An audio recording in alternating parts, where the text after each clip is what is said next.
Good afternoon.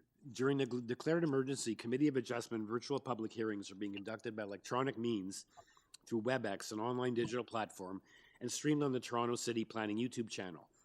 These measures are necessary to comply with physical distancing requirements and in-person attendance limitations. This will be a virtual public hearing, and participants who have registered in advance will be able to make their presentations to the committee using WebEx, an online event that is being moderated by city staff. Anyone wishing to view the hearing may do so by watching on YouTube. Participants who registered in advance will be connecting either by their computer, a phone or tablet app, or by telephone. All participants will automatically be muted on entry. When your item is called, each participant will be unmuted by the moderator, one person at a time. Only the committee members will be participating by video. Panel members participating today are Donald Taylor, Danny Bellissimo, Laura Alderson, and Mishi McCloskey. I am Michael Clark, and I'm the panel chair. All registered participants will be participating by audio only. We also ask that you mute your devices until you are called on to speak. Land acknowledgement. We acknowledge that the land we're meeting on is the traditional territory of many nations, including the Mississaugas of the Credit, the Anishinaabe, the Chippewa, the Haudenosaunee, and the Wendat peoples, and is now home to many diverse First Nations, Inuit, and Métis peoples. We also acknowledge that Toronto is covered by Treaty 13 with the Mississaugas of the Credit. In accordance with Sections 45 and 53 of the Planning Act 1990 as amended, this meeting of the Committee of Adjustment of the City of Toronto is called to order. The Committee of Adjustment considers applications for variances from the provisions of the zoning bylaws that apply to the property, permissions to extend or alter lawful non-conforming uses, and consents to sever properties to create new lots. Anyone in attendance today who wants to receive a copy of the decision of the committee on an application must submit a written request for a decision by email. Please ensure that you include your name, address, and email address, because Committee of Adjustment and in the event of an appeal, the TLAB will be sending notifications and appeal updates by email. If you do not agree with the decision of the committee rendered here today, decisions may be appealed to the Toronto Local Appeal Body or in some limited circumstances to the Local Planning Appeal Tribunal. Appeal instructions are set out at the bottom of the decision of the committee. The hearing procedure will be as follows. I will call each item in the order listed in the agenda.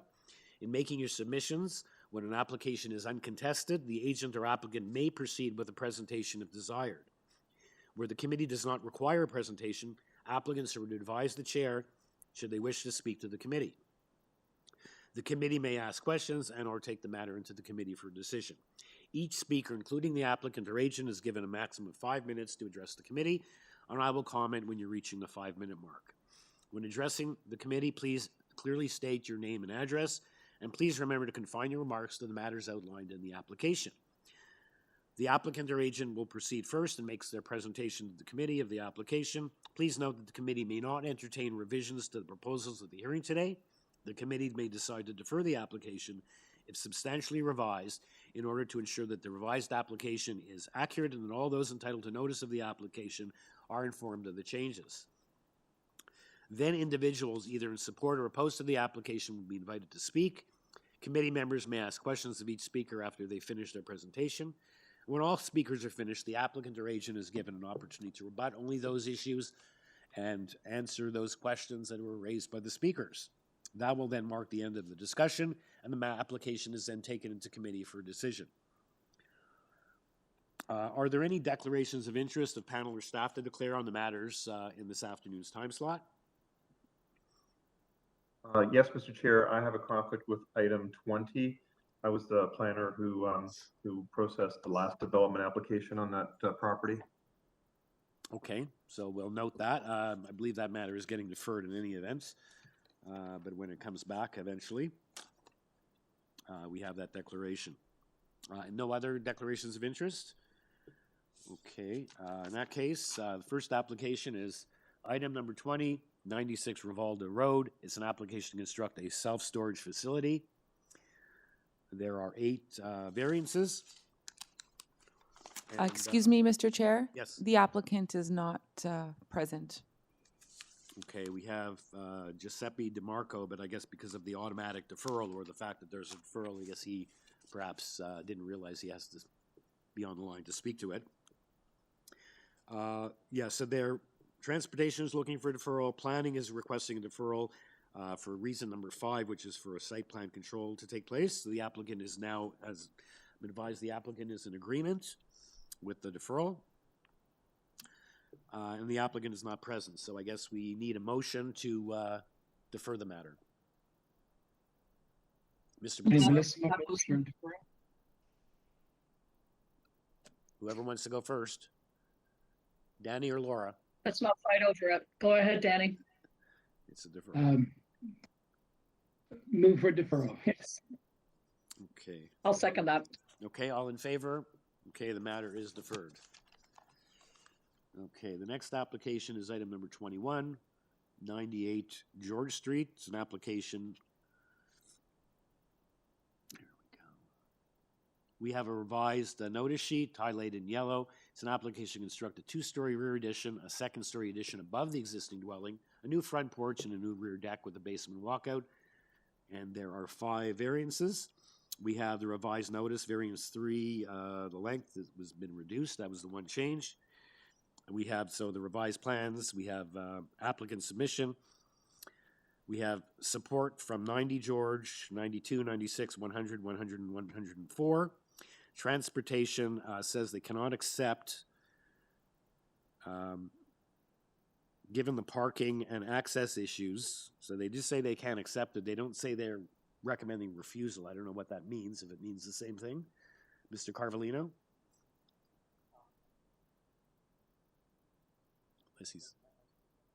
Sorry, Mr. Chair. conference The application, yes, the applicant revised his plans to demonstrate the 5.6 meter front yard setback where a parking space could be accommodated.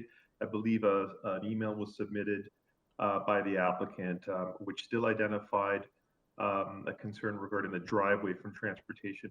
I too question what the recommendation is if they cannot accept it. It is the role of the committee, as we know, to accept or approve applications.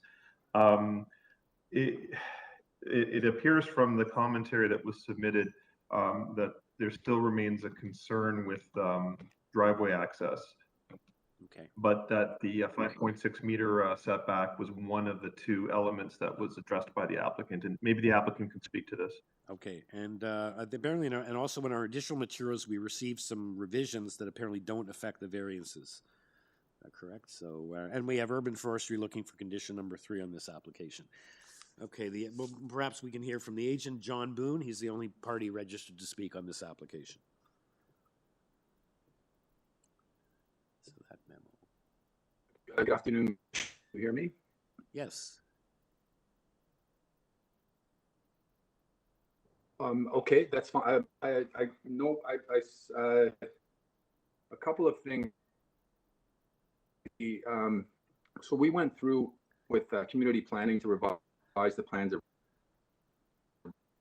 So that was the original. Yeah, John, we're losing you every second word.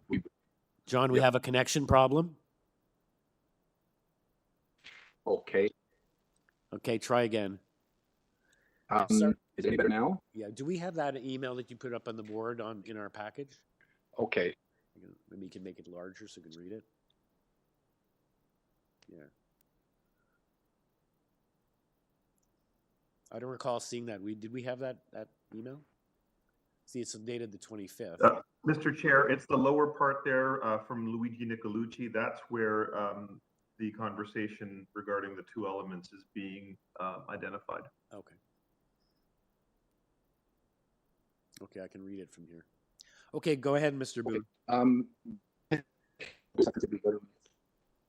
So quickly, the initial changes were made during conversations with community planning on November 17th. So that was the first revision that we made to their to accommodate their concerns. The second revision concerned the transportation report that was received on November 24th. So I had a conversation with Luigi Nicorelli about the right-of-way and the parking space. So what we did is we effectively moved the front steps back in the amount so that we could create a parking space contained entirely on the lot, albeit in the front yard. Now, I don't know what the comment is about the mutual right-of-way, the legality. I don't believe this is contentious. It's not uncommon. We're just not able to park a car in the backyard anymore. The right-of-way is left intact. And 100 George, the street the house just adjacent, still maintains its right-of-way access. So the right-of-way is actually not changed. We're just not allowed, we just can't park a car in the backyard of this property anymore. Right. But we can provide a parking space entirely on the lot. Yeah.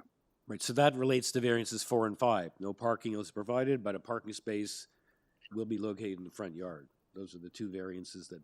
That's correct. So, yep. Yeah, so that's correct. So if we can see variance number 5 as minor, i.e. a parking space in the front yard, I guess then the other variance falls away because we do provide a parking space on the lot. Well, I guess you still need that because it's not maybe a legal parking spot, so maybe by the definition, maybe staff can weigh in. But correct. In any case, there are examples of other front yard people parking in front yards in the immediate vicinity. I see you have support from 6 neighbors. Did any of them have front yard parking? They do. Yeah. In fact, if you do a Google Street View between the 2 blocks, you'll see that's just the de facto condition. It's what people do. I did post a document, albeit late, just to give you it's a photo montage just running down the street. And that's the characteristic nature of this street. People just don't bring their cars into the backyard anymore. And I think that's somewhat desirable because it creates a condition that we can allow more landscaped open space to flourish in the backyard. So again, I don't think this is contentious. There's no front yard parking required because the space will be entirely on the lot. So I think that answers your question. Okay. Yes, there are a number of spaces on the street that do have front yard parking. Okay, Mr. Boone, thank you. Committee members, any questions for Mr. Boone, or is someone ready for a motion? Mr. Taylor?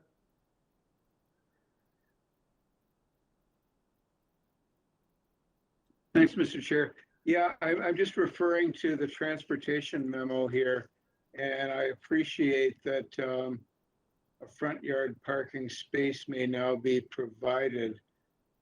However, transportation says the site is not eligible to obtain a front yard parking permit. So I'd like to hear how the agent plans on dealing with or reconciling that. There won't be a front yard parking permit won't be required because the space will be entirely on the lot. There would be no portion of that parking space that goes onto the boulevard. So there is actually, apparently, according to the report, there is no front yard parking or on-street parking available in that neighborhood. But my understanding is that if we get the space entirely on the lot, then transportation would not have a problem with it. There was actually an email that followed this report that was posted to AIC where you can see a quick back and forth with transportation about their concerns with that spot, where in fact they indicated that if we can provide a parking space entirely on the lot, that they would not have a problem, essentially. And you're looking at it, yeah, right there, the first paragraph. So, and at least if I can't see it from here, maybe other. Yeah. So the question that preceded that was that if we can put a space entirely on the lot, you still have a problem with the application. And so in the first paragraph, in essence, 4th, 5th line down, he's indicated that no. So, and that was the conversation that we had prior to the report being issued. Now, I don't know what the mutual right-of-way concern is. I'm not sure what that means, but he may. Mr. Chair?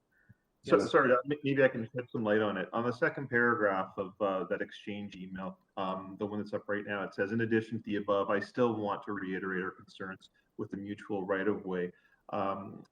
What I don't want to have, put words in Mr. Nicolucci's email, but it looks like if you look at the site plan, and Lisa, if you could bring up the site plan, please.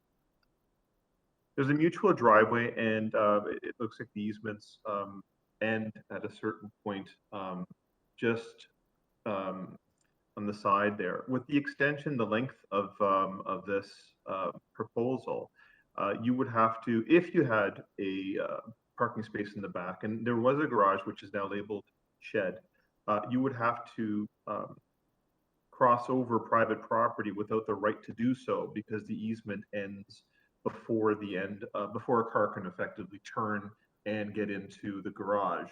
So if you could see the limit of the mutual drive, if one were to continue going down the mutual drive, it ends, and to get to the backyard to a lawful on-site parking space, you would be going over private property without having permission to do so. In other words, if you extended the easement, then there probably wouldn't be an issue. But my understanding is that Mr. Boone has relabeled the garage to shed, so that's no longer going to be their on-site legal parking space, and that they wish to pursue a front yard parking pad or a front yard parking scenario. Whether or not, and here's where there's a question, whether or not that's permitted, or if he's going to do that, whether he needs a permit, which wouldn't be issued, right? Because front yard parking spaces aren't permitted here, or on-street parking isn't available. So I think that there's like a missing piece to the conversation. The conclusion as to whether or not transportation is okay with the garage relabeled shed with the 5.6 meter front yard setback for an on-site parking space entirely on the lot, and whether or not that's permitted. That part of the loop hasn't been closed yet. Sorry. Okay, thank you for that. I don't know if that helps the members or not. So let's take it back into committee. Any further questions, or is someone ready for a motion, or does someone have any questions I just have for the a applicant or comment. for Mr. Carvalino?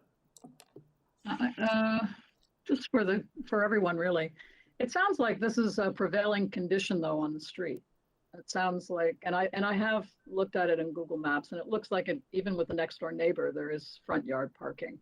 Okay. So, you know, I'm satisfied. I think I'm satisfied that if the garage is relabeled shed and he has no intention of using that to park a car in, and no intention really of using the mutual drive, I'm satisfied that it's okay. Yeah, I think. So I'm wondering. Those are my comments, but Yeah, okay. You want to make that into a motion? That's fine. And I'll just. I just wanted to put it out there and see if Okay, someone does else any wants to make okay, that. does anyone else have want to weigh in? Danny Belismo still has a question of clarification, if I may, for the applicant and maybe Mr. Carvalino. A bit confused of the front yard parking. The site plan shows a hatched area, and that hatched area covers part of the right-of-way, correct? That's correct. Now, is that hatched area the parking spot, or is that just because you can't park in that hatched area, actually be blocking the right-of-way, correct? No, you're absolutely correct. The hatched area is shown for the landscape calculation. Okay, thank you. That's hard Great, surface. that's what I wanted to know. I understand. So the right of way up to the street would not be blocked by a hatched area. Thank you. Yeah, those steps are 10 feet wide, so we have the width of a parking space. There were no dimensions on the drawing that I could clarify that, but you've helped for me. Thank you. Yeah. Okay. So Mr. Carvalino, I think, has established that because of the variances, you couldn't legally get to the back spot because the easement or the right of way ends at a certain point and they'd have to trespass. So I think that was the purpose of that exercise, to show that they can park in the back, whether it's labeled a shed or a garage, because they wouldn't be able to get there without trespassing. And it is, as Ms. Alderson said, the prevailing character on the street. So any further questions, discussion, or is someone ready for a motion?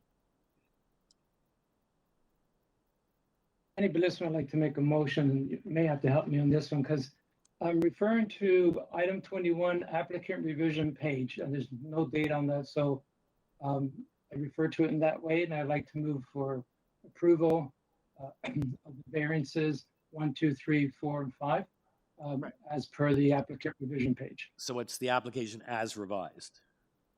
I think that's all we normally say. And Because was there's no there any- date, it's not a waiver, so Right. that's There's why I'm al- having difficulty. Mr. Bellissimo is also urban forestry condition number 3, if you'd like to. Yes, I'm just going to get to that and the condition by urban forestry. Thank you. Okay, thank you. I have a seconder for that motion, Ms. Alderson. Okay, all in favor? Unanimous approval. Thank you, Mr. Boone. Thank you. Okay.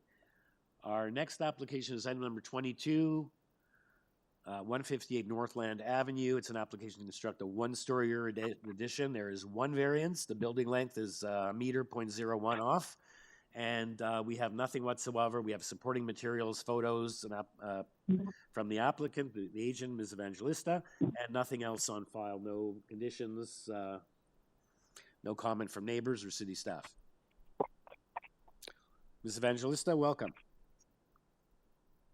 Good afternoon, Mr. Chair, members. I'm Evangelista.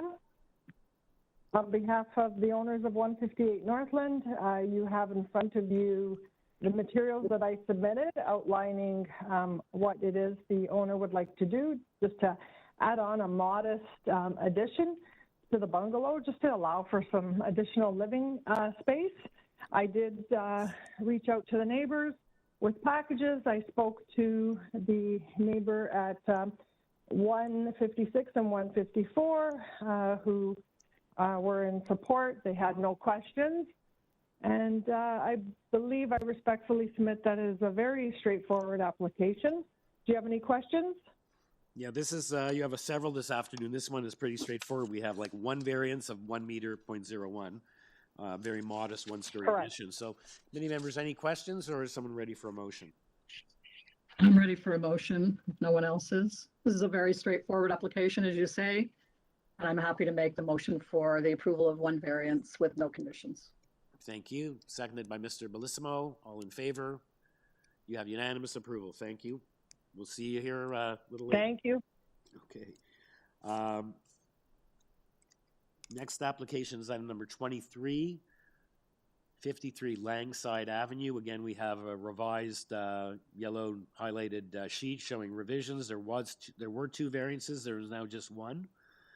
The soft landscaping variance has been eliminated, and all we have is a coverage issue on this application. We have photos. We have planning recommending refusal of the application, and that's all we have. We have one speaker, Lena Rodriguez, the agent for the applicant.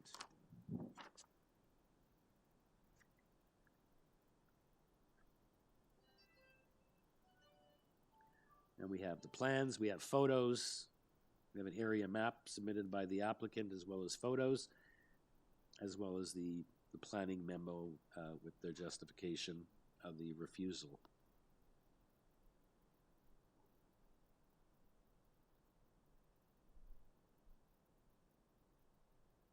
Is Lena Rodriguez with us?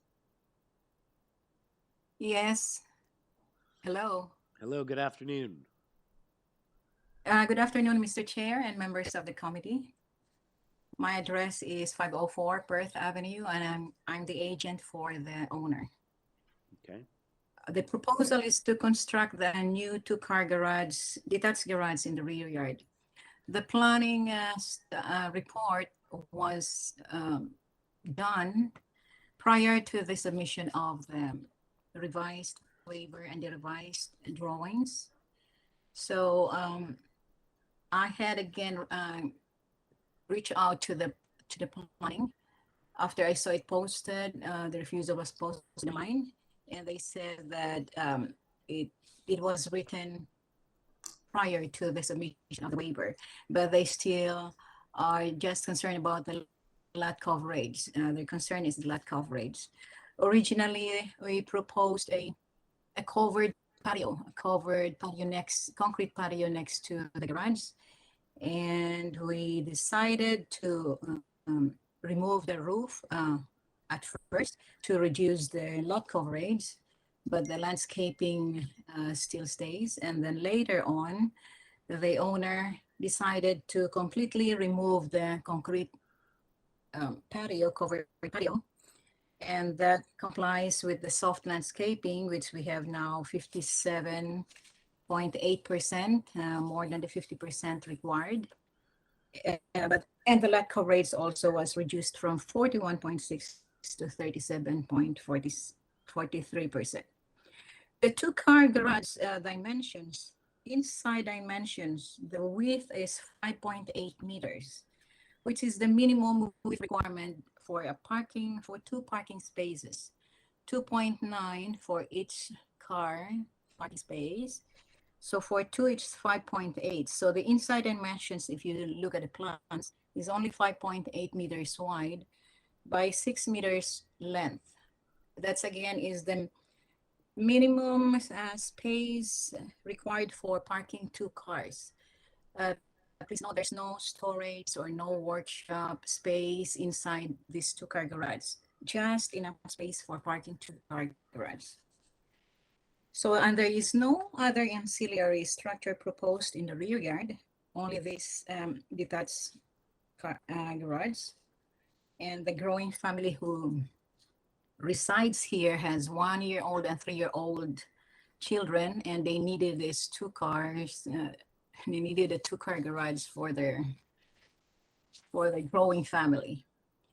So it's also a prevailing character in the neighborhood. All the streets around there, they have garages in the rear yard.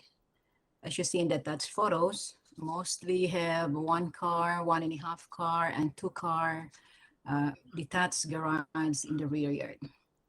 So we believe the variance we're requesting, which is only 1, the lot coverage, is minor and is keeping with the official plan and zoning code and bylaw, and we are requesting for your kind approval. Thank you very much. Okay, thank you, Ms. Rodriguez. I have a question. You've given us some pics from photos. The first photo with the nice new modern house with Christmas decorations in the front yard, is that the subject property? Yes, that's the property. Okay, so that looks like a relatively new build or new additions or whatever. Did this application go to Committee of Adjustment, or was it built as of right? Do you know? No, they all comply with the bylaws and codes. So they don't have variance for building the Okay, the so house. they built this or someone else built it before them, I don't know, but it was done without needing to go to Committee of Adjustment. That's correct. Okay, thank you. Members, any questions for Ms. Rodriguez? Hey, Bellissimo has a quick question. Could staff put on the location map on, and I want to ask a question. I'm having a hard, yes. Yes, so can you zoom in on that? I guess you can't. The proposed garage, is it being built at the same location as the existing in terms of rear setbacks and so on and side setbacks? I don't know if there was an existing garage before. Oh, it shows on 53 an existing garage.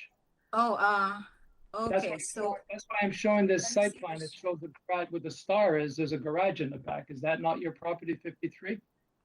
yeah, 53. Yes. Yeah. So it should be in the same. Yeah. Because there was an existing driveway, the garage was there, Okay. smaller. So well, what I see is almost every house has a garage in the back and some look pretty large. So I just wanted to clarify if it was the existing location or not. I don't see any variances. I'm just Yes. curious. Thank you. Thank you.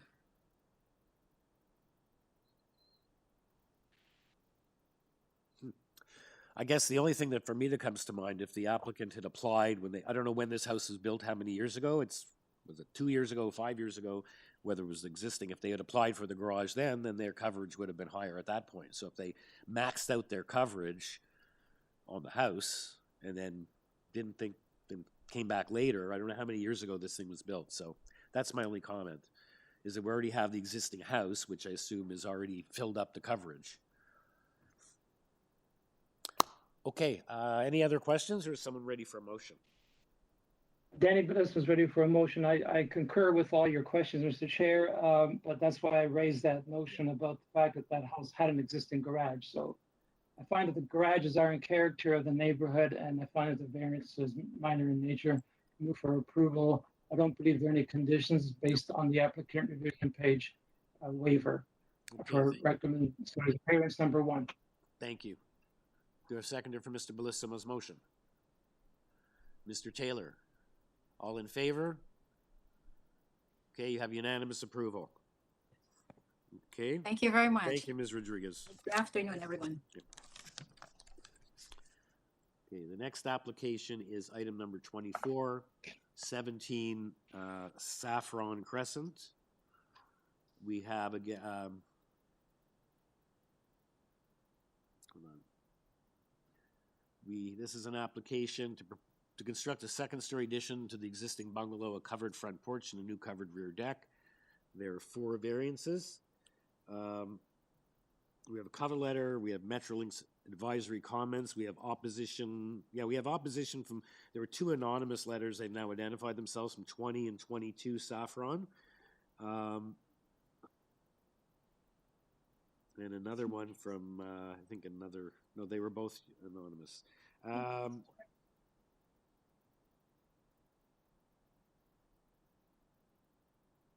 Okay, we have Metrolinx advisory and the 3 letters of opposition. We don't have anything from community planning. The speaker, we only have one speaker, Tanya Pajovic, the agent. Good afternoon, Mr. Chairman and the members of the committee. My name is Tatiana Pejevich and I'm the agent on behalf of the owner. Okay, we'll get your supporting, your cover letter up on the board if you have a presentation.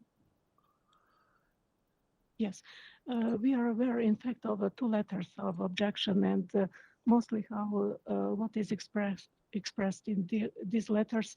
We believe that it is not directly referring to variances that are proposed, but more to a nature of a current use of a part of the house, mostly regarding the tenants. We tried also in our cover letter to show that we hope and we believe that the requested variances are of a minor nature, and the proposed space index, which is 0.52, is for the something which is typical and modest second-story addition, which is taking advantage of the existing footprint of the house, and there is no any extension or excavation either towards the front yard or towards the backyard or side yards. So the second-story addition is exactly on top of following the perimeter of the existing exterior main floors of the main floor, with slight projection at the front. Also, I would mention that even the footprint of the garage is not fully utilized, so the addition is coming somewhere around up to the half of the length of the garage. Regarding the front setback, I would mention that we can see that also on the survey, that existing front setback to the front wall of the garage is 763, and that is exactly, in fact, the same setback that we are asking. The front setback of a new structure, which is front wall on the second floor, is around 2 meters 62 centimeters further back, which would mean, in fact, that for the new structure, front setback is 10 meters and 25 centimeters. I would mention also regarding the height of a building, which is exceeding for only 6 inches or 15 centimeters, that some calculation and technicality is, in fact, contributing to this slight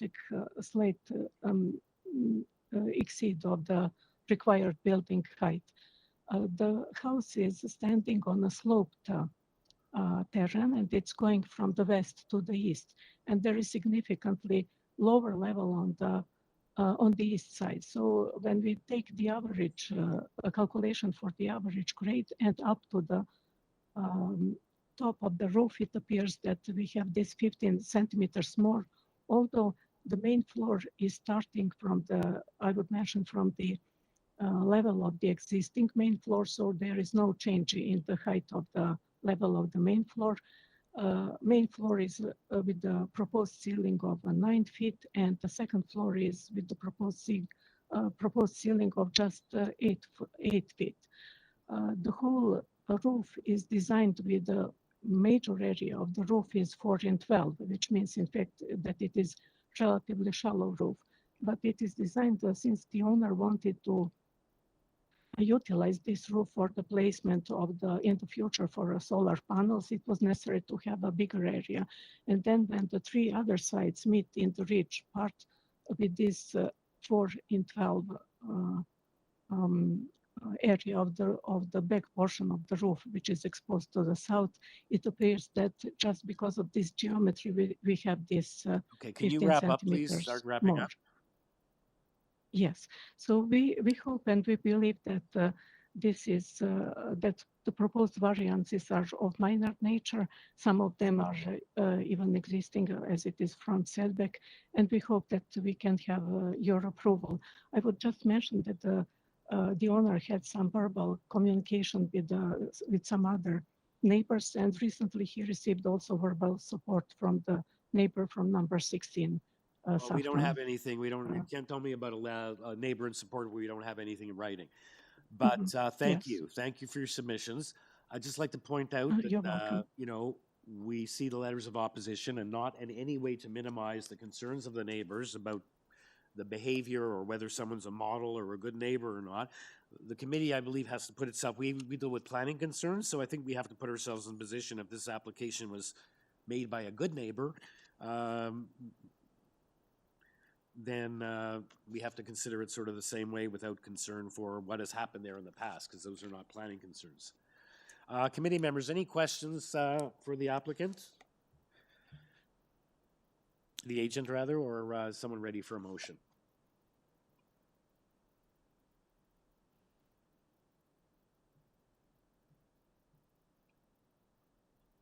Yeah.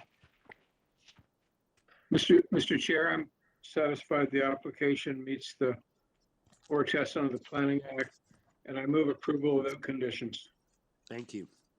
The second, Mr. Bellissimo. All in favor? Unanimous approval. Thank you, Ms. Pejovic. Thank you for your presentation. Thank you very much. Okay. Our next application is 4636th Street. It's an application to construct a 2-story rear addition, a new rear deck, and a new rear basement walkout. Again, we have a revised yellow highlighted sheet showing revisions to the initial application. Variance 1 has been reduced. The FSI. Variance 5 has been eliminated. The encroachment into the side yard setback. We have revised zoning notice and plans, supporting material, and 2 letters of support from 50 and 44, both adjacent, no, maybe not adjacent, one house over. And perhaps we can get the supporting materials up for Mr. Locasano, who is the agent. Welcome. No other speakers registered. Good afternoon, Mr. Chair, committee members. My name is Enzo Locasano. I will be the agent for this application. As you highlighted, planning approached us to reduce the FSI to come more in line with what current houses in the area have gone through. As you can see, this one here next door, and also the one following that at 50, which were 50 was quite a bit higher, but 48 was more in line with our 0.51. As most of the additions in the area are in that 0.48, 0.46, there's only a few that we found that were in the 0.56 and 0.69, which is the anomaly at number 50. We looked at all the Long Branch guidelines, which we felt we met. This is a very straightforward 2-story rear addition with no impact to the street views. Materials are consistent to what is there now. The FSI was reduced not by the addition, but by the removal of a small 3rd floor area that had existed previously with a spiral staircase, which the owner has no requirement for with the addition that's going to be done at the back. We feel that this is very much in character to what is in the neighborhood, meets all the 4 tests. and we've met the Long Branch guidelines and also planning requirements. Okay, thank you. Yeah, and, the Long Branch Association is not here objecting. Actually, I haven't seen them here in a while. So, members, any questions from Mr. Lacasano, or is someone ready to for a motion? So, Mr. Chair, a quick question, if I may, regarding variance 2, is the 0.34 meter north side lot line setback an existing situation? That is correct. Thank you. If there are no other questions, I'm prepared to make a motion Go ahead. that the variances requested meet the 4 tests, and I move approval without conditions. Okay, seconded for Mr. Taylor's motion. Mr. Bellissimo, thank you. Hand up first. All in favor?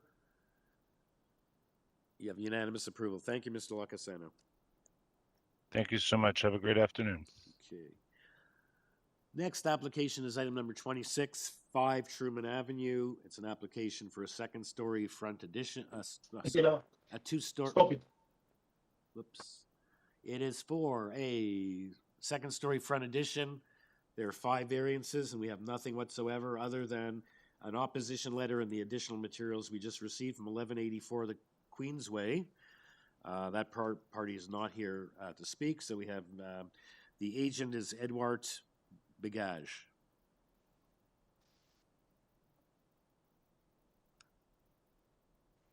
Good afternoon, Mr. Chair. Good afternoon, members of the committee. Hello. Okay, so we have the variances here. We have we have the opposition letter, but that's all we have. We have no comments from city departments. Committee members, would you like a presentation on this application? No? Danny Gillespie just has one question, no presentation required. Okay, why don't you ask your question? Okay. Sure, just curious, can you tell me what that architectural feature is that's encroaching? Variance 3.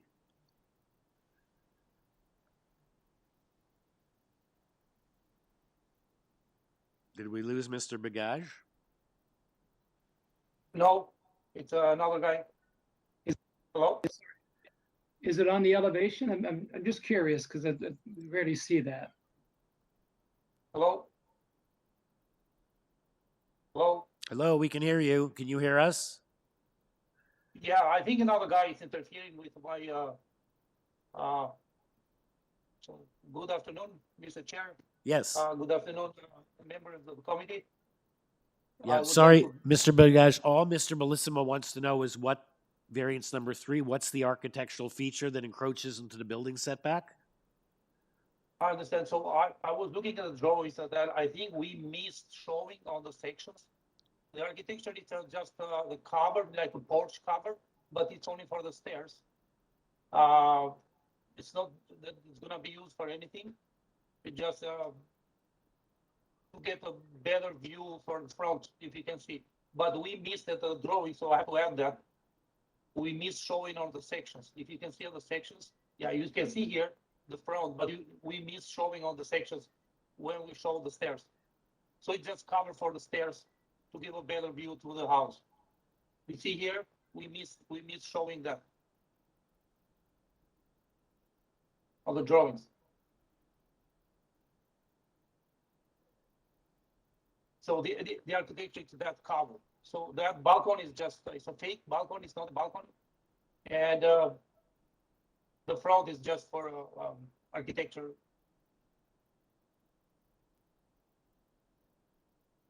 So, Mr. Bellissimo, do you have your answer? No, it's the architectural feature you're saying is the balcony, which is 1.7 meters, 1.79 meters encroaching into the front yard setback is just the part of the front porch, the balcony you said? So we want to cover the stairs, but I can see that we miss showing that on the drawing, so I have to add that. You see, on the drawing, we are showing only the stairs. On the front elevation, we are showing the architecture, but on the sections, the views on the sides were missing that. So it's gonna be just a cover. There is no balcony because there is no door. It's just a fake balcony and you just cover for the stairs. And it's gonna be like architectural feature. But Mr. Bellissimo was asking, what is the architectural fit? Is it a column? Is it a, like, It's a I think it's a valid question. column. You're not showing, there's Yeah, reference to something we columns. rarely see. There's something of front architectural feature. So he's just asking, what is the front architectural feature? So it's two I don't know columns. if it affects the column, it affects this variance, so. I understand. These two columns that they go till the top of the roof. And they have like a fake balcony on the front. Oh. But it's not shown on the sections. I just noticed it now. That's why it shows only the stairs, but not the cover that goes above the stairs. Yeah, I'm satisfied. I can understand from the other front elevation, you're saying the drawing is not accurate from the side elevation, but I understand what you're saying. It's an architectural element, and I see why it's so big now based on the elevation. Thank you. You're welcome. Okay, any other questions, or is someone ready for a motion?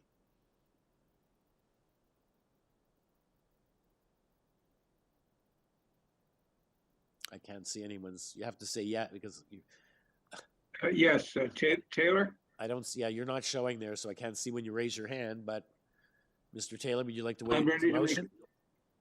Yeah, I'll enter the motion. Motion for approval on grounds that the requested variances meet the 4 tests and there would be no conditions. Okay, thank you. Seconder for that? Any Bellissimo? Thank you. All in favor?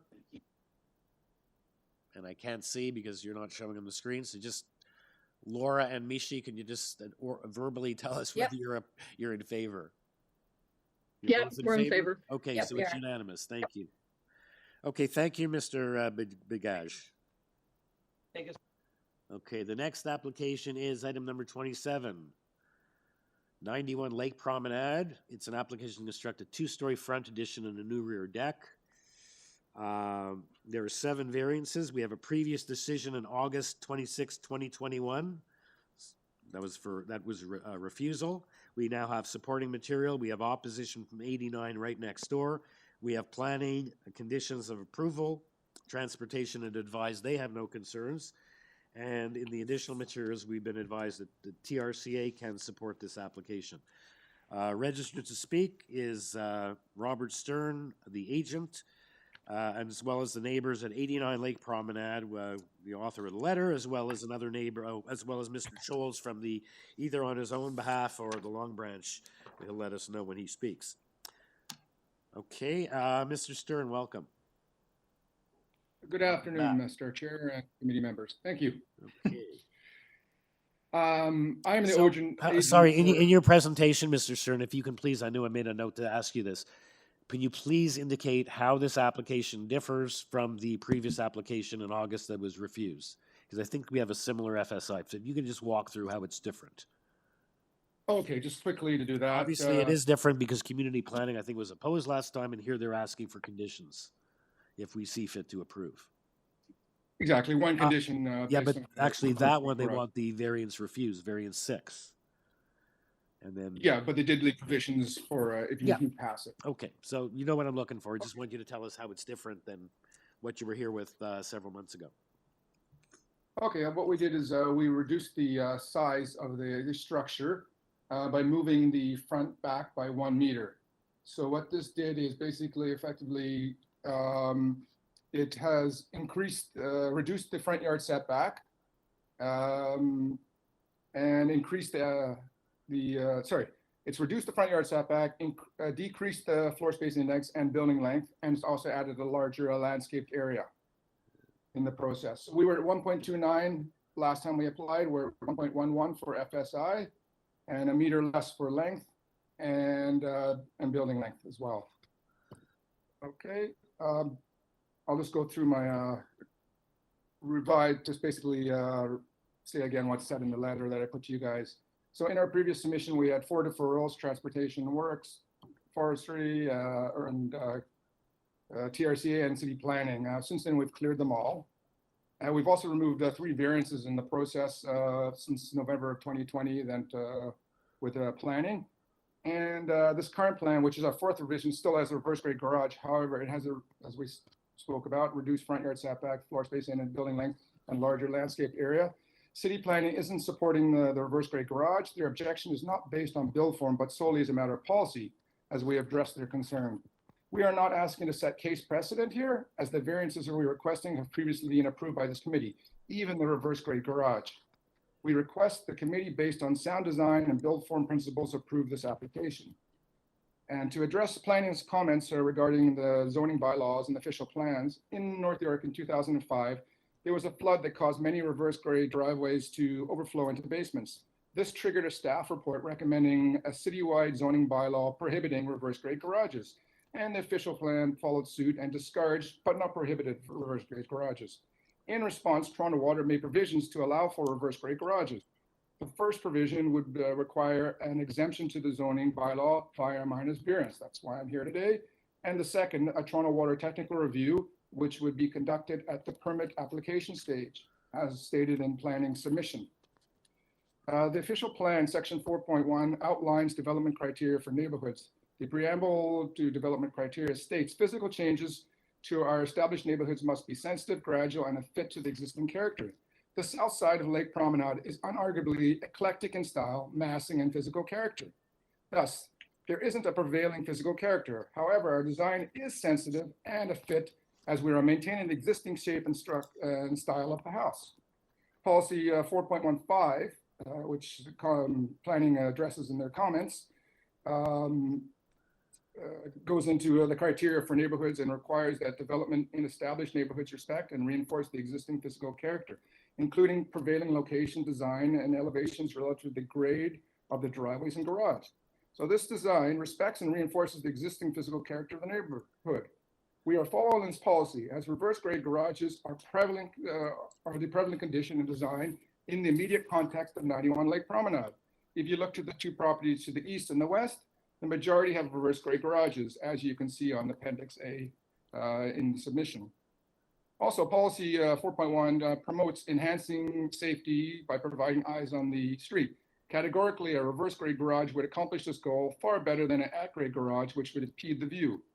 The Long Branch Neighborhood Character Guideline Performance Standards, number 3.4, driveways and garage, state, determine an appropriate height and width of the garage in relation to the main building and neighboring structures, and located at grade behind the primary plane of the facade to avoid it becoming the dominant element of the front facade. It is important to note that the Long Branch guidelines were published after the zoning bylaw came into effect regarding reverse grade garages. Therefore, the guidelines cannot contradict the zoning bylaw. They would have to follow suit and request an at-grade garage. Even if the Long Branch guidelines preference was towards reverse grade garages, as they would be more appropriate design form to promote their objectives of avoiding the garage becoming the dominant feature, the guidelines could not encourage this, as this would contravene the zoning bylaws. The better build form would be a reverse grade garage, as it has less impact and visual massing than an at-grade garage. The proposed development's garage will have a hidden door with matching material as the adjacent facade, thus masking and de-emphasizing the garage, making it looking like a living space. Planning has no issue with the variances except for the reverse grade garage. They are no longer citing basement flooding as a concern, as they realize this property can gravity drain to the lake, eliminating this problem. Planning is also aware that if approved by the Committee of Adjustment, Toronto Water will require the drainage to be engineered for the 100-year storm event. In many discussions with planning, they have stated that if we eliminated basement flooding concerns, meet the zoning bylaw and the official plan, they're still unable to support this variance as a matter of policy, instead leaving the decision to the Committee of Adjustment. We are Mr. Stern, can you please wrap up? You're over 5 minutes. Thanks. Absolutely. We are requesting the committee, based on sound design and build form principles, approve this application. Thank you. Okay, so before we go to the neighbor, I just want to clarify what I'm thinking here. So committee, as I said at the outset, community planning wants variance 6 refused. However, it says, should we approve it, they want a technical review for reverse slope and receive approval from Toronto Water. Then we have transportation, weighing in. I'm just trying to understand what that's at. Transportation goes through, you know, your ice melt and your plans and your driveway sections and all of that stuff. And they conclude that they are satisfied. The design of the proposed driveway is acceptable and satisfies the previous comments, et cetera. And then no concerns. So does that then cover, is that what they mean by the technical review for a reverse slope driveway? And then we just have to get Toronto Water, or does that cover both, or does it cover neither? So I just want to get the impact from staff or from someone as to what does the transportation green light mean for this condition 2, or the second, if we approve it, the technical review and the approval from Toronto Water. What's still outstanding? Because transportation says they're okay. Does that cover the technical review for reverse slope driveway? Mr. Carvalino, can you? Mr. Chair, no, it does not. It's done through Toronto Water, and as the applicant pointed out, it's done through the building permit process, or before the building permit process is issued. Okay. So they're mutually exclusive. Okay. Okay, I just wanted to, I don't know if the other members wanted some clarification, but I wanted to know what this meant vis-a-vis the condition. So they would still need Toronto Water approval and the technical review. And I assume, Mr., just to get on the record, Mr. Stern, you're happy with that? Would you, or you don't want any conditions? You're happy with condition number 2? We're happy with condition number 2. Yes. Okay, just wanted to get that straight. Okay, committee members, any questions for Mr. Stern before we go on and hear from the neighbor at the 2 neighbors? Danny Belesma has a quick question. I'm a bit confused about the reverse grade garage. Does this existing condition, is that an existing condition, or is this all proposed? What's there now? It is proposed, it's not an existing condition as of present. There is no garage there as of present. So you're saying the house has no garage at all, the existing condition? Okay. Correct. Thank you. Yep. Okay, so let's hear from Andrea Hutka at 89 Lake Promenade, and we have Ms. Hutka's letter. Hello. Hello. Welcome. Hi, good afternoon, Mr. Chair. Thank you. And committee members, it's Andrea Hutka, 89 Lake Promenade. And thank you for this opportunity. So here we are again. I'm surprised that we're here so soon after the last unanimous refusal on what I believe is a very similar application to the one that was refused. Just listening to Mr. Stern's opening here, he was mentioning that North York discouraged the reverse grade garage. Well, we're not in North York. And with regards to the 85 Lake Prom having the reverse grade garage, they've had problems with flooding, as what we understand from the previous owner. They could never use that area. It was always prone to flooding. Also, 91 Lake Prom is an old existing reverse grade, and they don't use it as a garage. And actually, the owner, not 91, 93. 93 Lake Prom, which is to the west of 91, has an old existing reverse grade garage, but they don't use it as a garage at all, as it's too small, as the owner pointed out at one of the meetings. And Sahil Jaggi actually came by to talk about his new plan, and he does not have a plan for a reverse grade garage for number 93. So the reverse grade garage is a huge issue for us. So I have prepared what I wanted to speak about, and we're very concerned about the bylaws that need to be upheld, and we're very concerned at how little was shaved off of all of the points. Like it's just minor changes to what I consider major variances. So the application last time was not unlike this one. And last time it was unanimously refused, and I'm surprised, like, at the audacity that such insignificant changes, minor tweaks and no change at all, to what was already a very similar application, which was unanimously rejected at the last hearing, August 26th, which is barely 3 months ago. And there's just so many issues that I don't want to go over all the points as to how little was shaved off, but it's 1 meter here, 1 meter there. The side yard setback, there's no change at all. We're already so close. It's ridiculously close, and now they want to continue 17 more feet of the building that close to our property. And they've shaved off a little bit towards the street, and it's still 17 feet that's going to be blocking us in, and we're going to be in a tunnel, and we're not happy living in a tunnel. And they're basing a lot of their points if number 93 gets approved.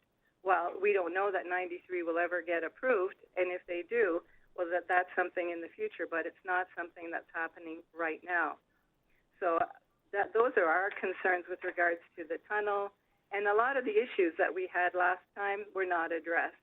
And the issues included the rock on the shoreline, the bump, as it's called, the protrusion towards our property, which basically goes right to our property line. And there's just all these things that were not addressed. Also, there's a lot of construction that has happened in the meantime. There was a hole dug here and the veranda was removed. And it doesn't appear that there was ever a building permit because as per the zoning note here, the zoning review hasn't been completed. It says here that they can't have a building permit until the zoning review is completed. So there's all kinds of issues here with things happening. There's the deck being removed, now a hole there with a cement that's been poured, and it just seems that things are just moving ahead without any supervision. And we just simply do not agree with these variance requests, and they're not minor in nature. And I'm going to be opposing this like now and always, as long as the building that's being built here is being built, as long as if it were built as is allowed for this area, for the size of their property, then I will agree.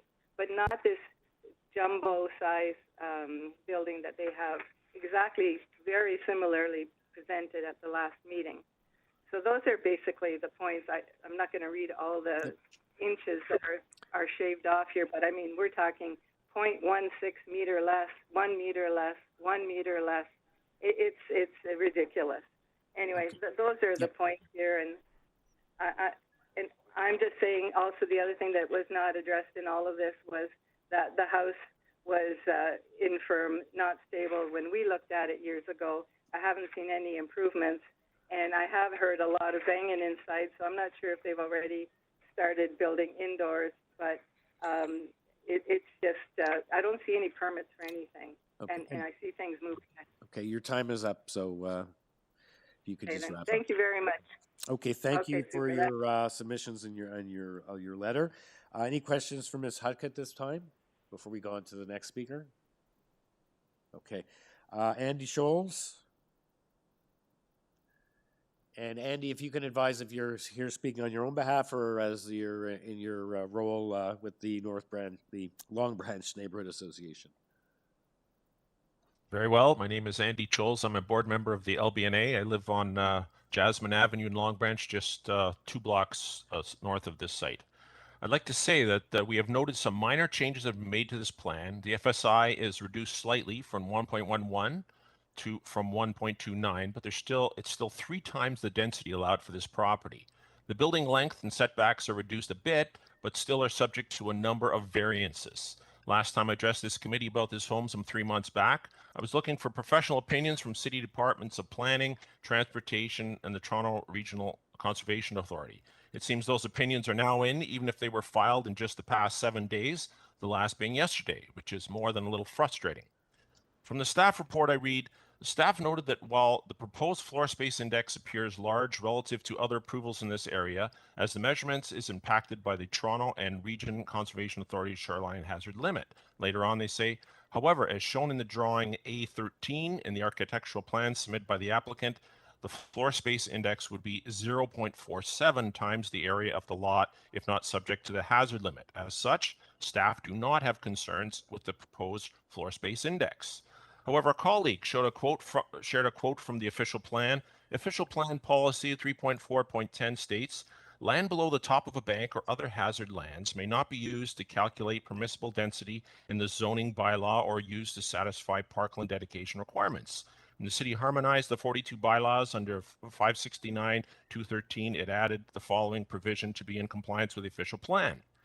5.10.40.40 floor area. Floor area calculation restriction below a shoreline hazard limit of stable top of bank on lands under the jurisdiction of the Toronto and Region Conservation Authority pursuant to the Conservation Authorities Act RSO 1990 as amended, other than for the open spaces category, if the Toronto Region Conservation Authority determines that the shoreline hazard limit or stable top of bank crosses a lot, the portion of the lot below that shoreline hazard or stable top of bank is not included in the calculation for floor space index for that lot.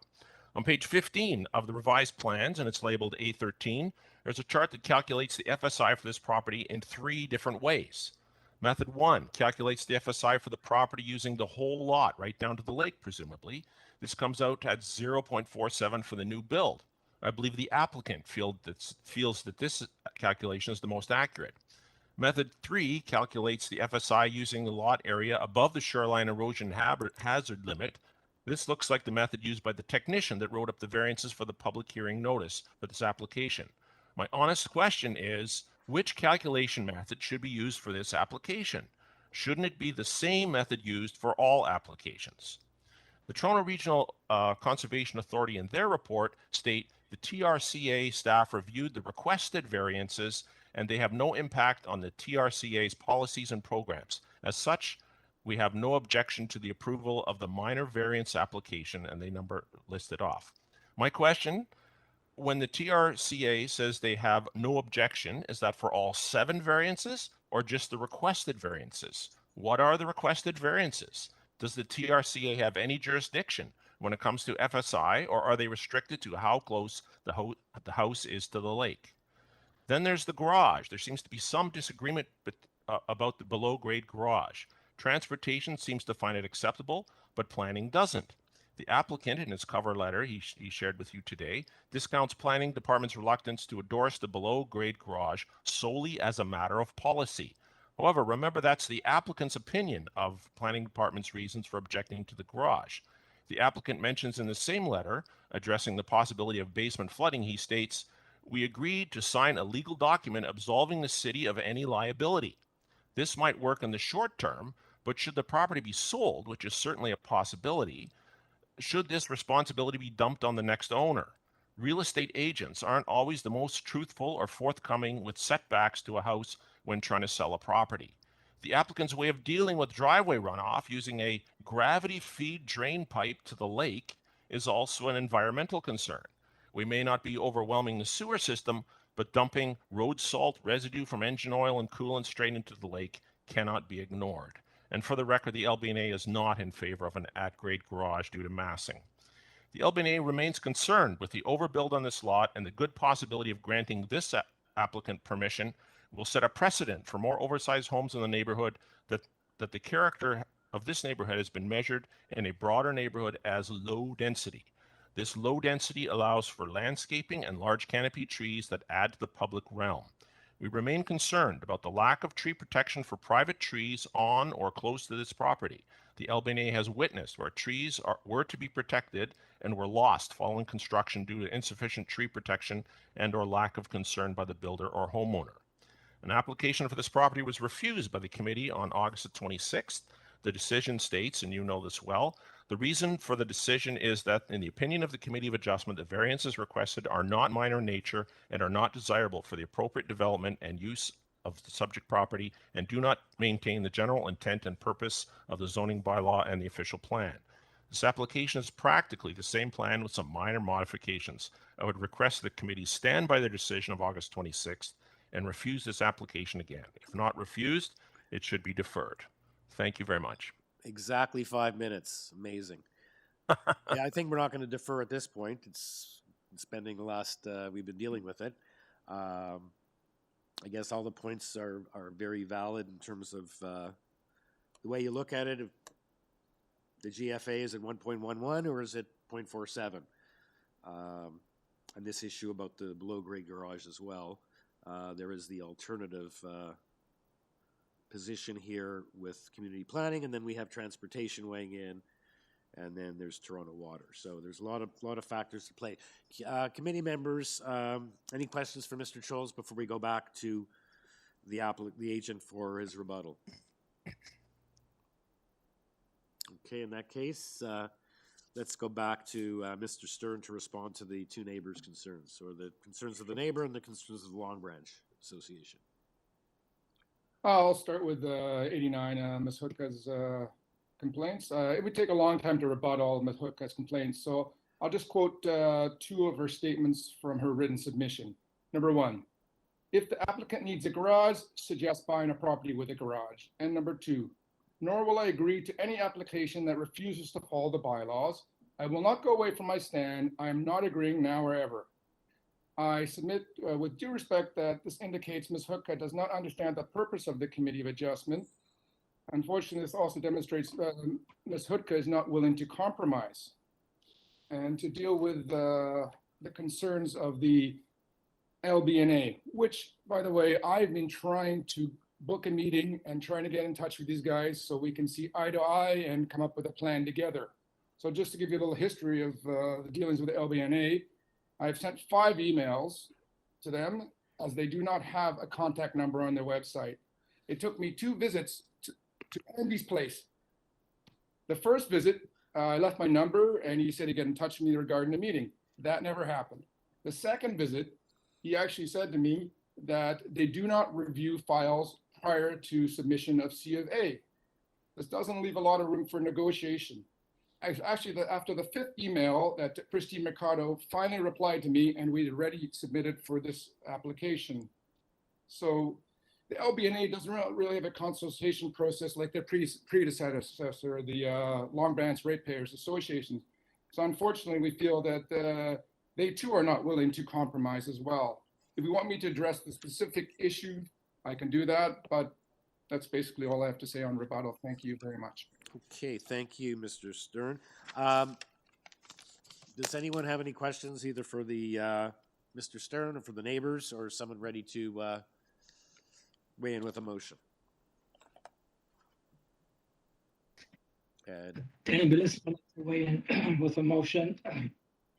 I find that this proposal does not meet the 4 tests. I find that an extreme negative impact on the adjoining neighbor. And I find that the variants number 1 and 2 are not minor. So I move for refusal. Okay, thank you. Anyone, is there a seconder for Mr. Bellissimo's motion? I can't see the visual is down on all the members, so you can't put your hand up. Don Taylor seconds, Mr. Chair. Okay, any commentary? Well, sure. This application is not materially different than what we dealt with on August the 26th. And I agree with Member Bellissimo that it doesn't meet any of the 4 tests as it didn't on August the 26th. Okay, thank you. All in favor? And again, I don't have visuals on Mishi or Laura, so can you put your hand? You can. We're all in favor. You're all in favor. Okay, so it's unanimously refused. Sure. Thank you, neighbors. Thank you, Mr. Stern. Our next application then is item number 28, 54 SAYBROOK Avenue. It's an application to construct a new detached dwelling with an attached garage. There is only one variance, FSI, 0.53 or 0.45 is permitted. There's 2 letters of support from 51 and 52 Cardigan, and that is all we have. Speaker for this application is Antonella Wild.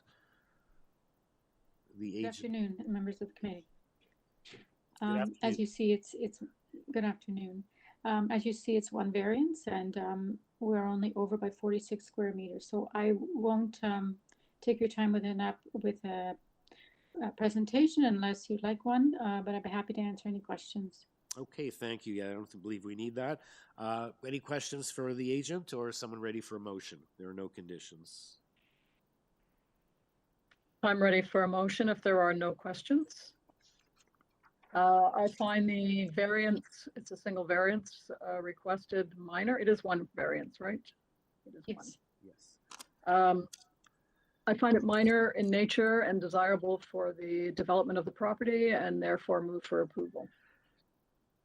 with no conditions. Okay, thank you. Second for that, Mr. Bellissimo, thank you. All in favor? Can't see it, don't have visuals on Don, Lucy, or Laura, so. Okay, No, it's all in unanimous, support. okay. Thank you. Okay, so it's unanimous. The application is approved. Thank you, Ms. Thank Wild. you. Okay, the next application is 39 Evans, A, B, and C, or parts 2 and 3, 1, 2, and 3. It's for consent to sever the property into 2 undersized lots, and on the site of each to construct a new detached dwelling with attached garage on each requiring 6 variances to the bylaw. We have a petition of support with 6 signatures. Planning is saying that their comments from March 25th continue to apply. And when I go to the comments from March 25th, it was basically that they didn't want it to be scheduled. But then in the additional materials, we now understand that planning is okay with the revisions. So I was first going to say, if they don't want it scheduled, is that different than asking for a deferral? But anyway, bottom line is it appears that they're now okay. We also have all the standard engineering construction services memos. We have planning emails, transportation.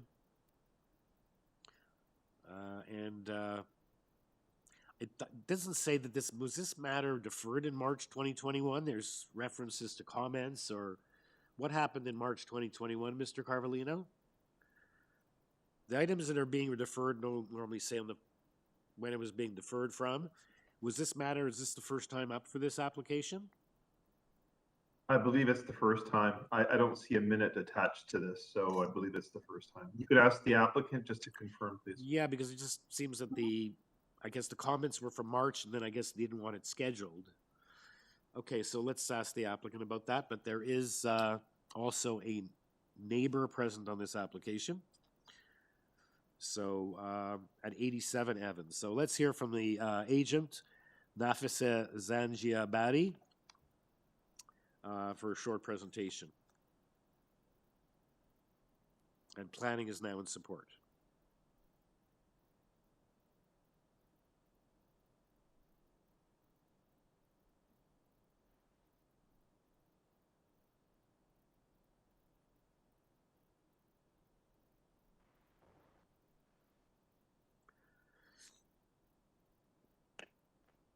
Yeah, the support I mentioned, I believe, is a petition. Do we have a problem with getting the agent on the line? Nafisa Zangiabadi? They unmuted?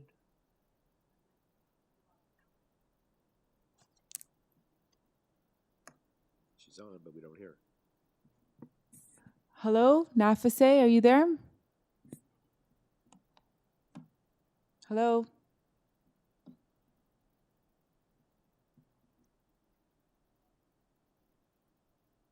Perhaps she's muted. She should unmute herself, or if she can hear us. Okay.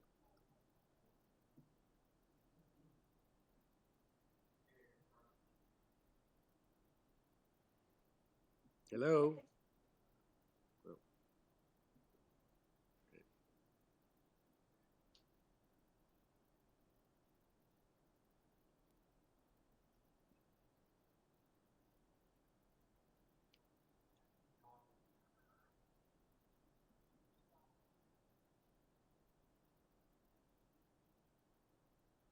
Okay.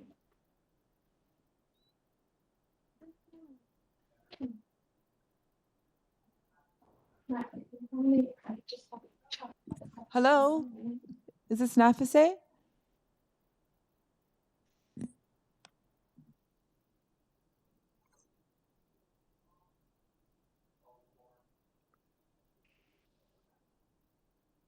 Hello, Nafise, are you there?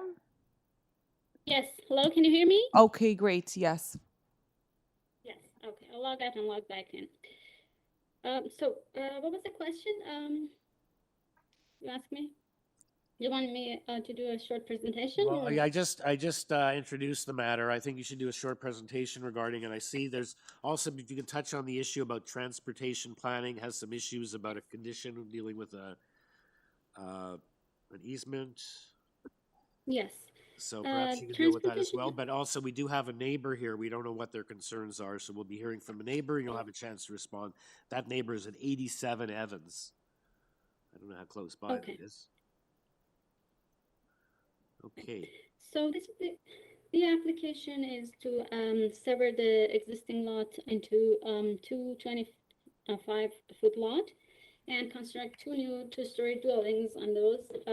As you see, we only have six variances, two of which obviously deal with the size of the lot, and two of which with the height, which just a little bit over what is permitted, and then one setback variance, which is less than a foot more than what is required.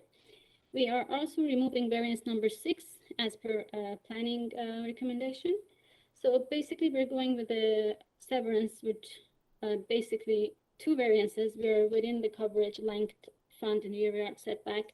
And we had discussion with planning. We did revise the drawings. We did reduce the height, and planning is now okay. We also had discussion with transportation, and we did apply those comments and are satisfied now. So, and also we do have 6 letters of support. So we have the support of planning, support of transportation, and support of our neighbors, and like only 5 variants, 2 of which deals with the size of the lot. And I believe this application is minor in nature and meets the 4 tests. Okay, thank you very much. Does anyone have any questions for the agent before we hear from the neighbor at this point?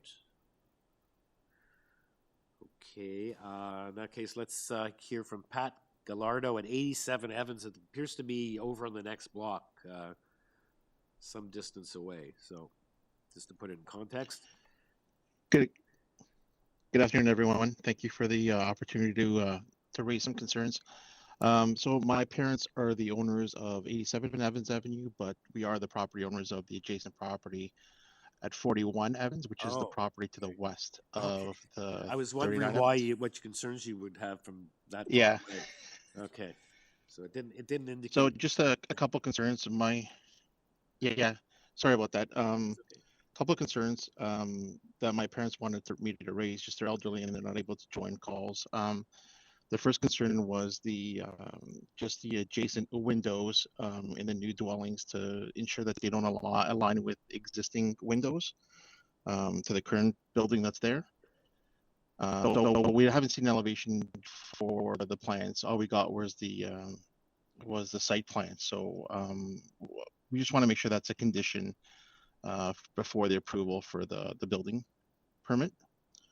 And the second concern was just a setback from the rear of the property. Just with the property being so long, the front being set back, we understand to accommodate the parking space. We just want to ensure that the setback at the back doesn't cast any shadow or any darkness into the backyard of 41. So those are the two concerns that we wanted to raise. And if there could be some explanation to those two, that'd be appreciated. Thank you. Okay, thank you. So we'll go back to the agent for concern, but whether they haven't had any discussions with you, either the agent or your neighbor. I don't know if they know that you live. I assume this house is occupied, or Yes. is it rented, or? I am not sure if the owner had a discussion with them, but to address their concerns, as for the windows, obviously windows are not a matter of the committee, but as a good gesture to our neighbors, we make sure that our new windows won't align with them. And as for the rear yard, we don't have a rear yard setback variance, so we comply with the bylaw. And we even removed the deck variance, so it wouldn't have any privacy issue for the neighbors. So basically at the back, there's nothing that would concern the neighbors. Okay. There's no side yard setback on the side of 41? The setback is between the two dwellings, between the two dwellings. You otherwise comply. Okay. Yeah, this setback is between the buildings. Okay. Members, any questions for either the agent or the neighbor, or someone ready for a motion? And there is urban forestry 1 and 2 on this. Any listener would like to make a motion if there are no further questions? I find that the variance is a minor in nature and move for approval of the consent to sever the property into 2 undersized residential lots, subject to the condition of forestry 1 and 2. And the engineering and construction conditions, it's standard conditions. Sorry, I forgot about the standard conditions. Okay, But thank you. We have a seconder for Mr. Bellissimo's motion. Mr. Taylor. Okay, thank you. All in favor? Just, sorry, just to make sure Mr. Bellissimo is aware, it is not only the standard conditions of consent, it's the conditions requested by engineering and construction services. Yeah, in there. Correct? Okay. Yeah, right. Oh yeah, there's additional comments. It says they revised their memo to include additional comments from transportation. Okay. Yes. So, Mr. Bellissimo, that's a friendly amendment to your, just to clarify. Thank you, Mr. Taylor. All in favor? Okay, unanimously approved. Okay, thank you, Ms. Angiabati. Okay, perhaps we'll take a 10-minute break at this point before we come back. We've been here an hour and a half, and we'll come back and do items 30 through to 38. Okay.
Okay, welcome back, everyone. So we're on to item number 30 now, 210 Maple Leaf Drive. Again, have a couple of, all the consents sort of follow one another for the next several applications.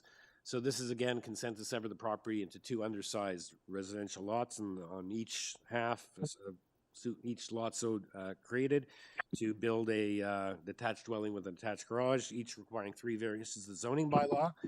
We have urban forestry requesting conditions 1 and 5, applicant presentation. We have three memos from engineering construction services.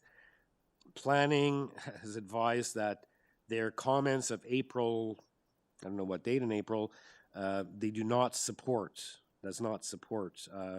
Those are the words I put in quotations. I don't know if that's as the same as recommending a refusal, not as strong as recommending a refusal. Perhaps Mr. Carvalino can weigh in on that. And we have two letters of concern and a letter of opposition from 216. And the applicant, the agent, is Mrs. Evangelista. And as well, we have 3 neighbors weighing in from 7 Bourdon, someone from 214 and 208 Maple Leaf. Mrs. Evangelista, welcome. Welcome back. Good afternoon, Mr. Chair. Heidi Evangelista on behalf of the owners of 210 Maple Leaf. What we are proposing today is to create 2 properties, 2 lots with homes more or less similar design and character. We are in receipt of engineering construction services comments who do not object to the proposed severance. And they stated within their memorandum that, as identified in the official plan, it's identified that a 23-meter right-of-way is required. Therefore, we have conveyed 1.44 meters across the front of the property, which we have supplied the draft-R plan to them. Forestry also made comments relating to this application. They're concerned about the 2 city trees. One is a cedar, one is a birch. We have consulted with an arborist. The arborist will also be providing an exploratory dig. However, I can say that we can provide a geo-web system which will protect the roots. We can also include permeable pavers, which too will allow the water to seep to the ground. I did reach out to the neighbors. I provided copies of elevations and site plan. We do have letters of support from 718, 55, and 540 Queens. Now, I would like to. Sorry, I don't. Do we have? Sorry, stop. We don't seem to have any letters of support. At least I haven't made a note of any. 2, I will say, Mr. Chair, late? 2 did come in late. 2 of them did come in late yesterday. Okay. 540 and I believe 18 Bourdon, if I'm saying that correctly. Okay. So I would like to. I did submit a package, and in that package, it lays out. It shows you the rear yard. It also shows you the variances that we are requesting. One is lot frontage, and the others are side yard setbacks. Now, the side yard setbacks does allow for light maintenance and service to the properties. It is consistent with side yard setbacks within the area. However, let's turn to page 5, the zoning map. If you turn to page 5 of my zoning map, you'll see that 2 doors over and directly across the street, there is a pocket there that is zoned for a frontage of 12 meters with an area of 370 square meters. We are proposing a lot area of 355.49 square meters, which is consistent with that pocket, which is directly immediate within that, what we're proposing. So this severance that we're proposing is a modest way to efficiently use of land through modest intensification. This property is in an older neighborhood, and that said, there are numerous lots that reflect a variety of lot frontages and lot areas in the immediate and surrounding area, right across the street. This proposal represents an appropriate and reasonable and compatible development for this neighborhood. The two lots that we are proposing do not have height. Actually, it's a 10-meter height, and we have 8.53. We have a main wall height of 7.05. So we did take into account of other homes in the neighborhood. We were very careful on the design. So what we're proposing is very reasonably sized homes, and that actually match various characteristics of homes in the neighborhood. I would respectfully submit that it would not be feasible or marketable to develop the lot with an as-of-right single-family dwelling of approximately 4,750 square feet. There has not been a great deal of consent activity in this immediate block. However, there has been in the area and the neighborhood. The severance will result in a form of development that forms part of the fabric of the lot pattern of the neighborhood and the area. And again, the lot areas that we are presenting is consistent with what we have right across the street and next door. These lands are located in a neighborhood designation under the official plan, which acknowledges while stable, neighborhoods are subject to physical change in the form of additions and infill housings, which these houses will do. This area is undergoing regeneration, which transportation also acknowledges. As such, as they've requested a conveyance for a road widening. The proposed development will not destabilize the neighborhood and allows for a continued evolution of this neighborhood. And as you see, there are two homes adjacent to 210, which have been living harmoniously in the neighborhood since 2007. And if you refer to my pictures in my submission, page 4. So again, I respectfully submit that the proposed consent is a desirable and appropriate use of the subject land. It is consistent with the OP, the provincial policy statement, and the growth plan. This is a minor form of intensification, and it is my opinion that this application meets the 4 tests, and it is appropriate and desirable development for the area and minor in nature. And it is for all these reasons that I respectfully request for us to look outside, think outside the box, and take a look at whether we propose an as-of-right of 4,750 square feet or 2 modest homes that take into consideration the characteristic of the neighborhood. Thank you. Exactly, more or less 5 minutes. I just got a question. First of all, a question for staff. It looks like comments are from April, including planning staff, which is the bald. We do not support this. And other than, just noticed on these consent applications, and then you have variances like the next, there are only 3 variances. The one before us, there was 6. The next one, there's 13 on ALCAN. It's coming up later, the next application. So other than the lot frontage and lot area, the only, am I correct that the only variance is the side yard setback? The internal lots are 0.6, whereas 1.8 is required. And on the external, for the 2 opposite neighbors or unrelated neighbors, it's 1.5. It's 1.5. You're only 0.3 of a meter short. Is that correct? You don't have height. You don't have a length. You don't have depth. You don't have height. Is that correct? There's only one side yard.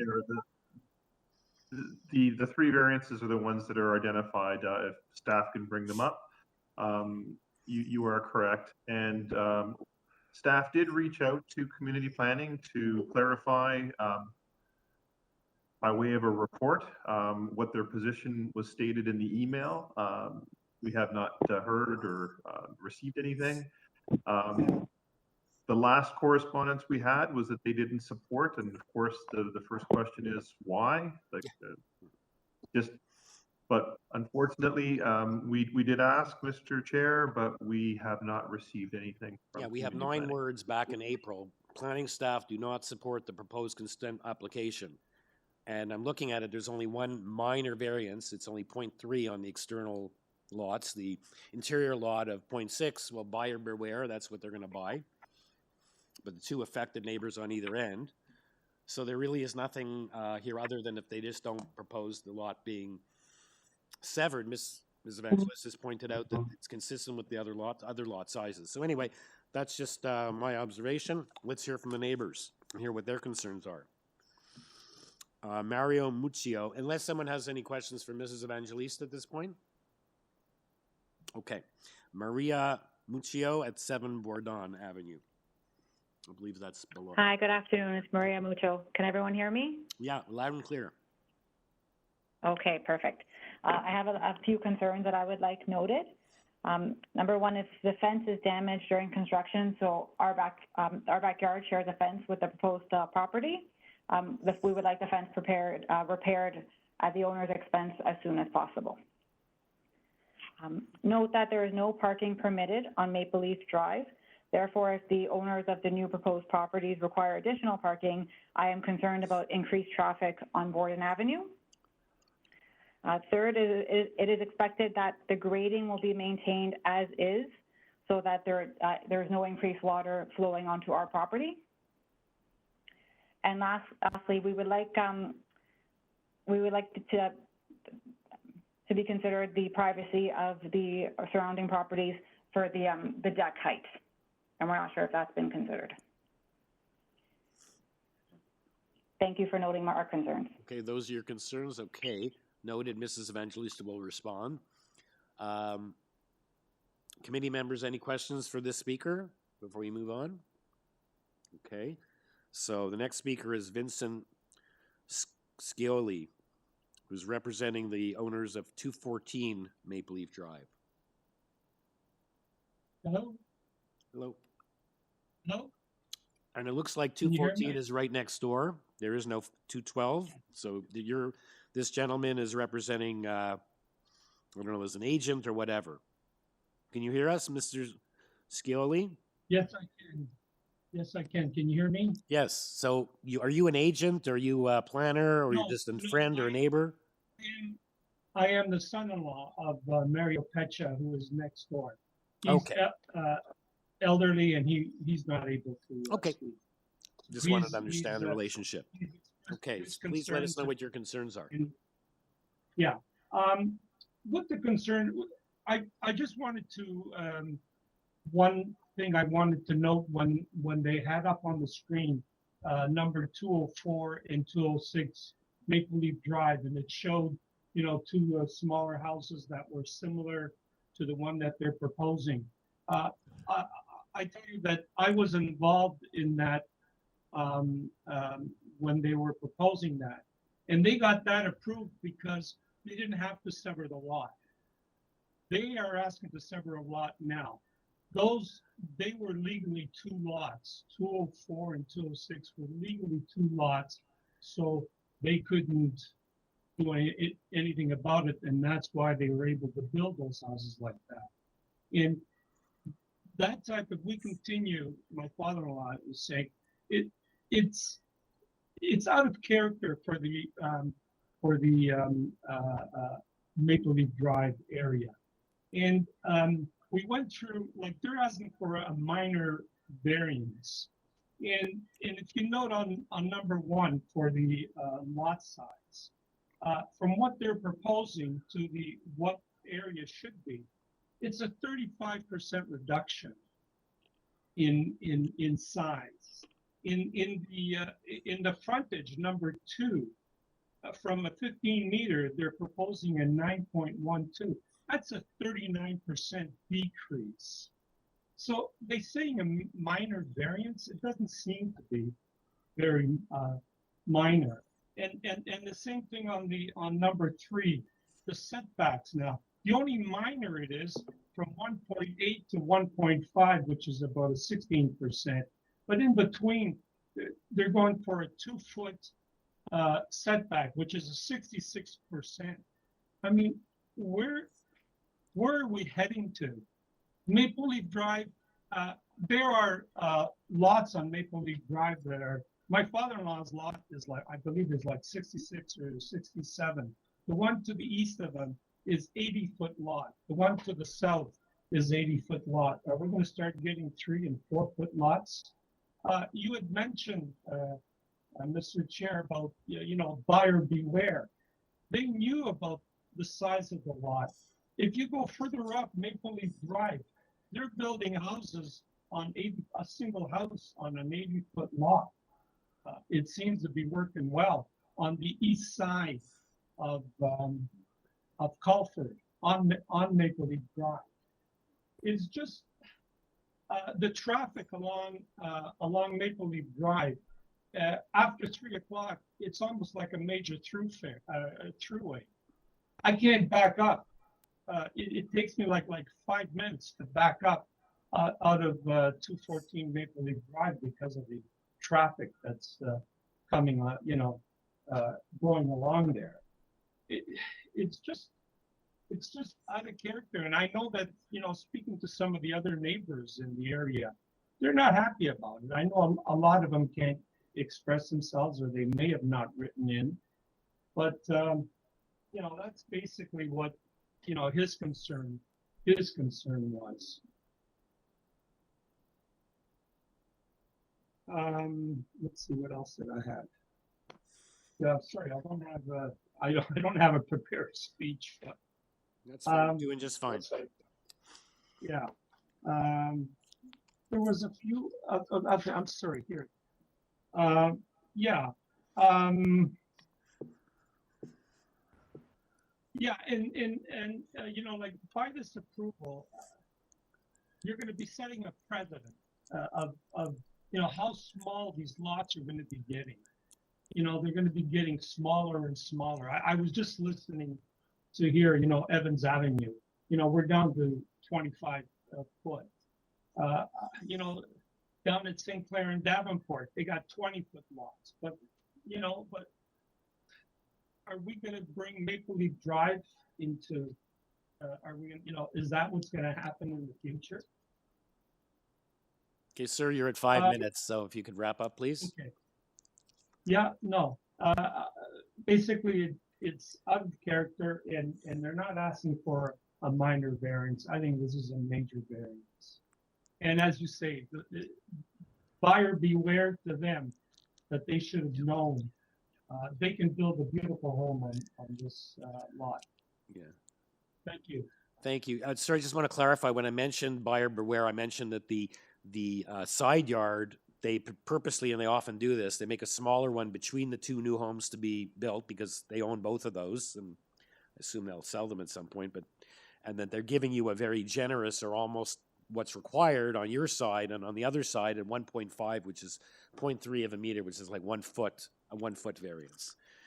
The other two variances are, and you go by the percentages, you'll make yourself crazy, of course, but the issue is here, those two are related to the consent. And the question is, the big question is a new lot area 355 square meters and a lot frontage of 915, is that compatible? That's not really the variance, that's by virtue of the consent. So often when you see these, rather than just variance 3, they come in with a whole slew of height and depth. In this case, that is the only real variance other than the consent. That's all I was trying to point out. Anyone have any questions for the speaker? Or we'll go to the last speaker, and then Mrs. Evangelista will have a rebuttal. Okay, the next speaker, Tony DiMartino of 208 Maple Leaf Drive. Hi. Welcome. Hi, can you hear me? Yes.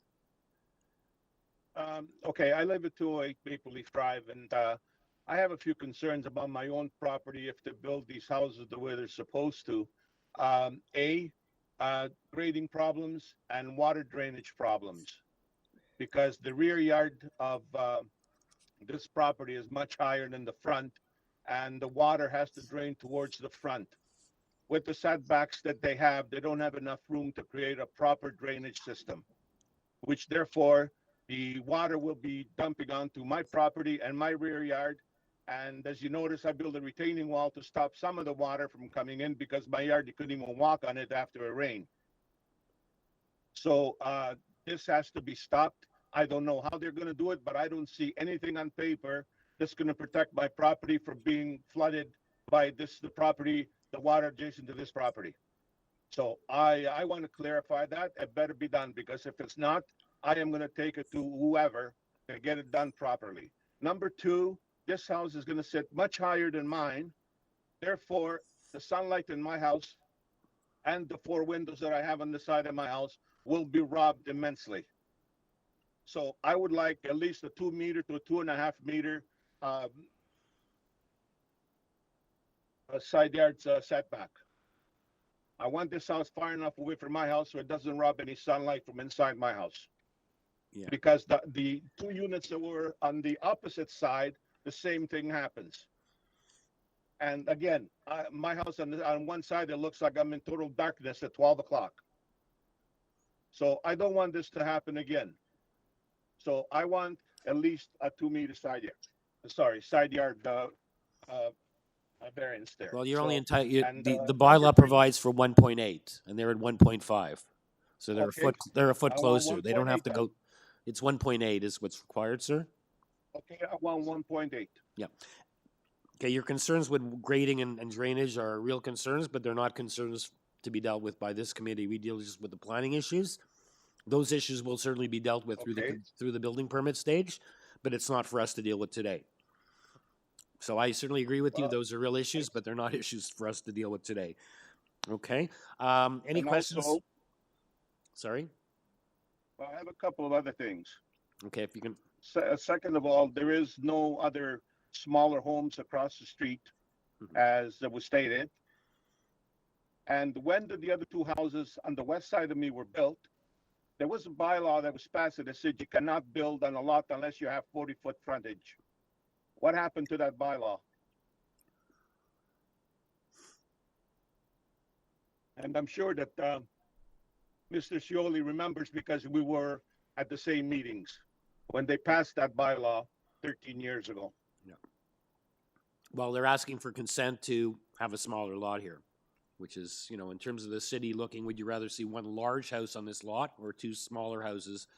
You know, there is a housing crisis with lack of product and lots of demand, not a lot of supply. Small houses. So anyway, Mrs. Evangelista will respond to your concerns. If you can wrap up, sir.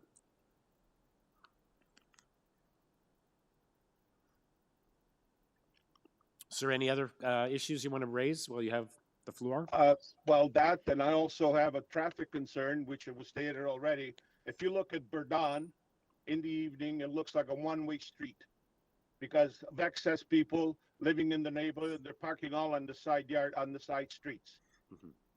So this is only going to keep on increasing and increasing and increasing. What's going on here? I mean, the laws are where the laws been? And traffic on Maple Leaf Drive, do we need more houses? I don't think so.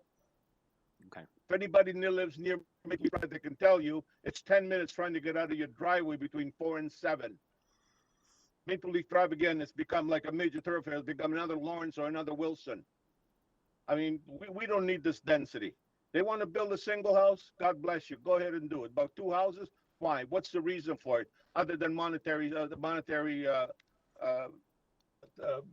for the monetary system. What do you need for it? Yeah. I mean, that's all they're trying to do. They're trying to make $1 at my expense.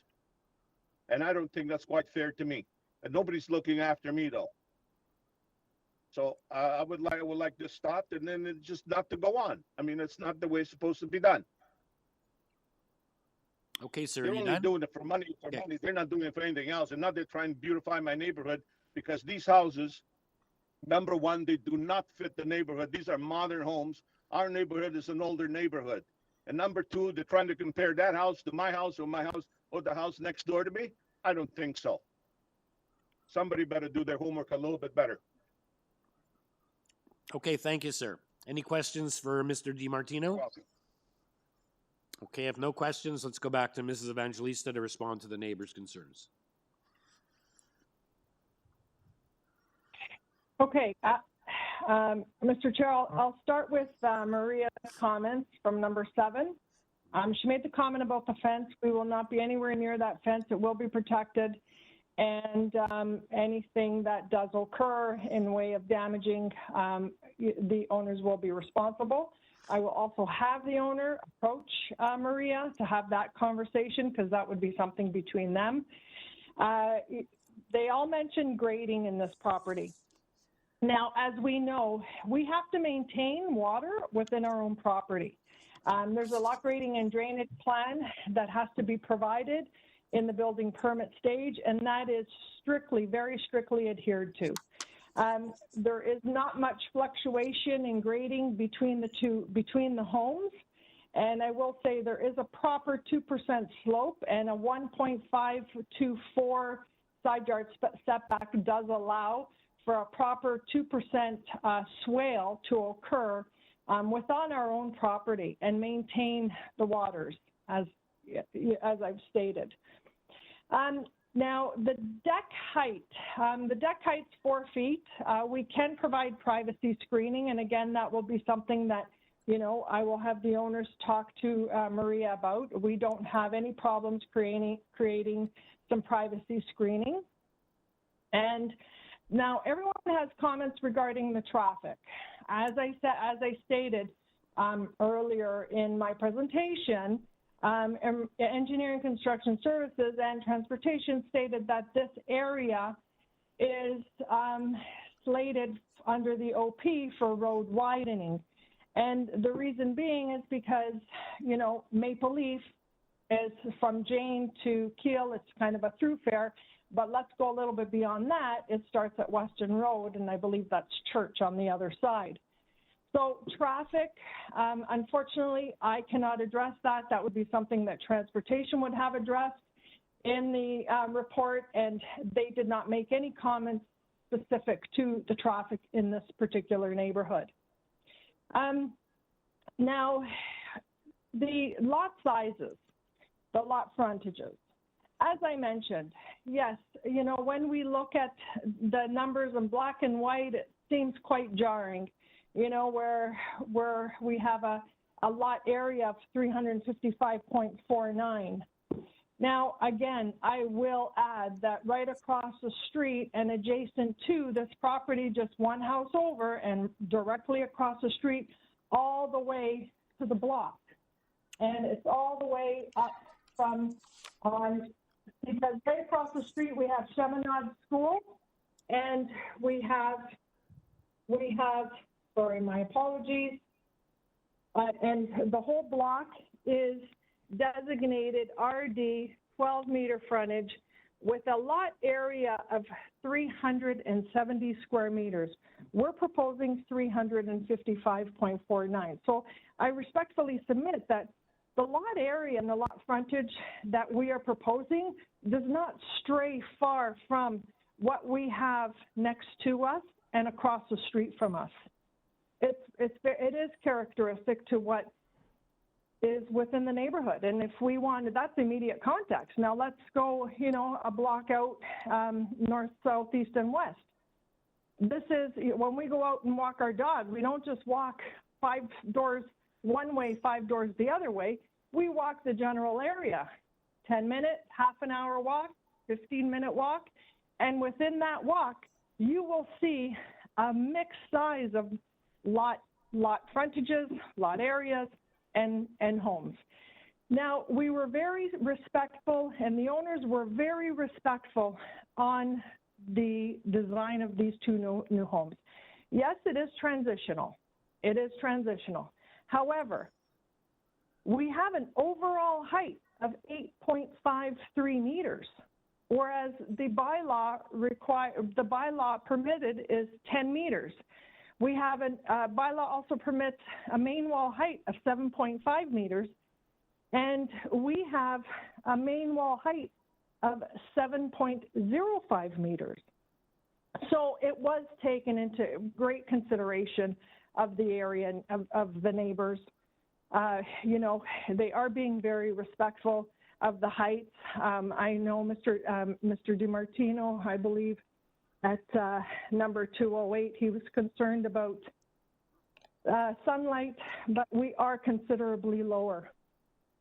So with this, Mr. Chair, members, I do respectfully submit that what the applications that you have in front of you, we've kept the application, you know, quite clear and clean with minor variances, keeping the neighborhood in consideration.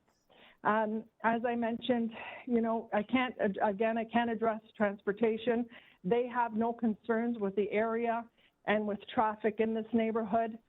And with this, I respectfully submit that what we are proposing is and meets the lot areas and the lot frontages adjacent to and across the street from this home.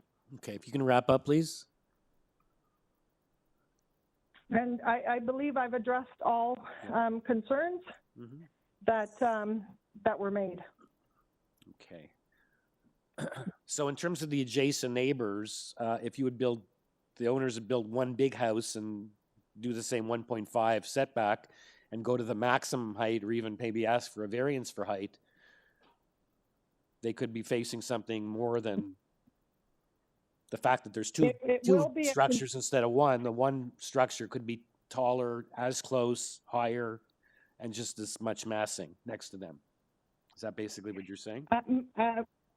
Mr. Chair, yes. With one home, this will be much more imposing on the neighbors. You know, there will be an effect because, again, like I said, you can go 10 meters as of right with a 7.5 main wall height.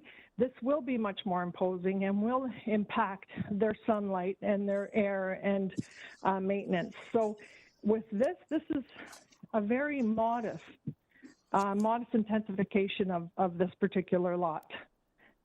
Well, the fact shows, other than the lot frontage and lot area, your only variance is 1 foot on either side to the two adjacent neighbors, and 0.61, a bigger one on the two in between the two lots. There's no other variances.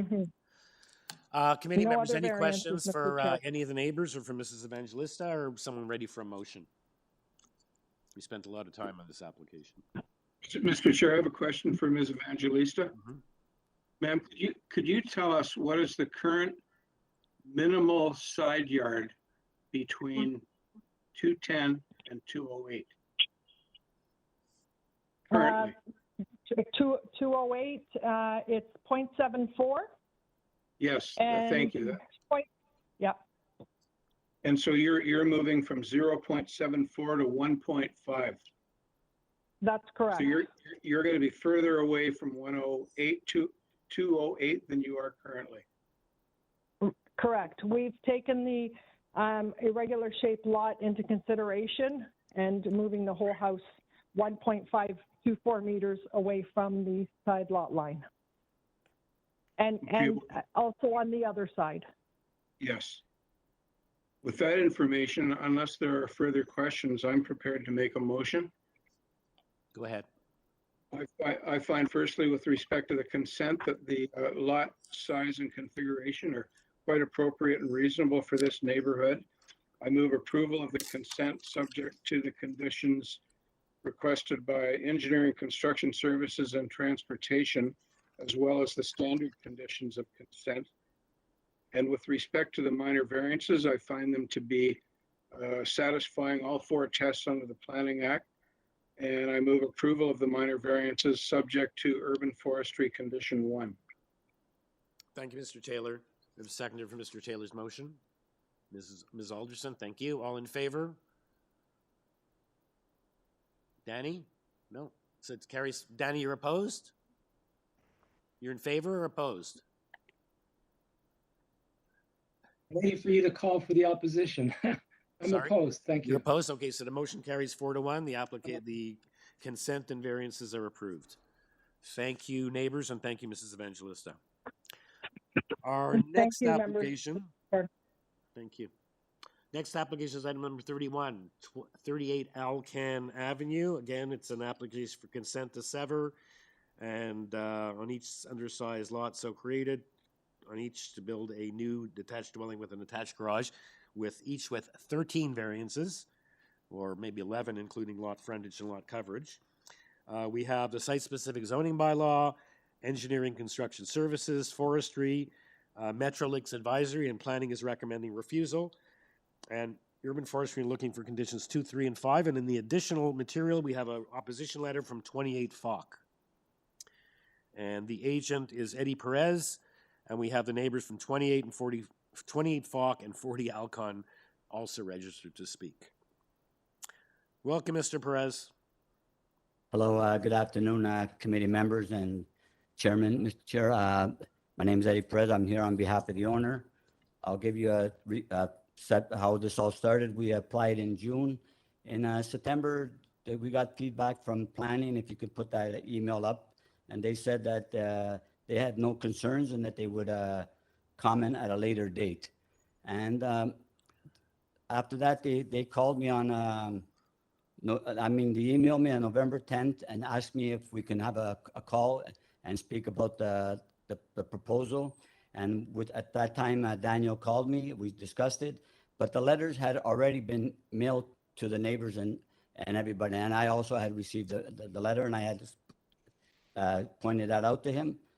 At that time, he said that the planning would prefer semi-detached homes instead of fully detached. But if you look at the front elevation, if you can put that up for me, please. The houses that we are proposing are way lower than the houses that are in the neighborhood, which there are many. There's 30 and 32 Jellicoe. There's 43A-B Foch. There's 50 Alcan, 17 Gore, 14 A and B Gore, 72 Gore, 60 and A-B Albright. All of them are higher than ours. They all have a room above the garage. Our project here, the houses are lower. The garage is part of the first floor, and the house is very low in comparison to all the other ones in the neighborhood. And I explained that to Daniel, that the impact, because he was thinking that it was going to be narrow and thin houses. These are not narrow and thin because they're not high. And he was saying if you put it as a semi-detached, that would be the case.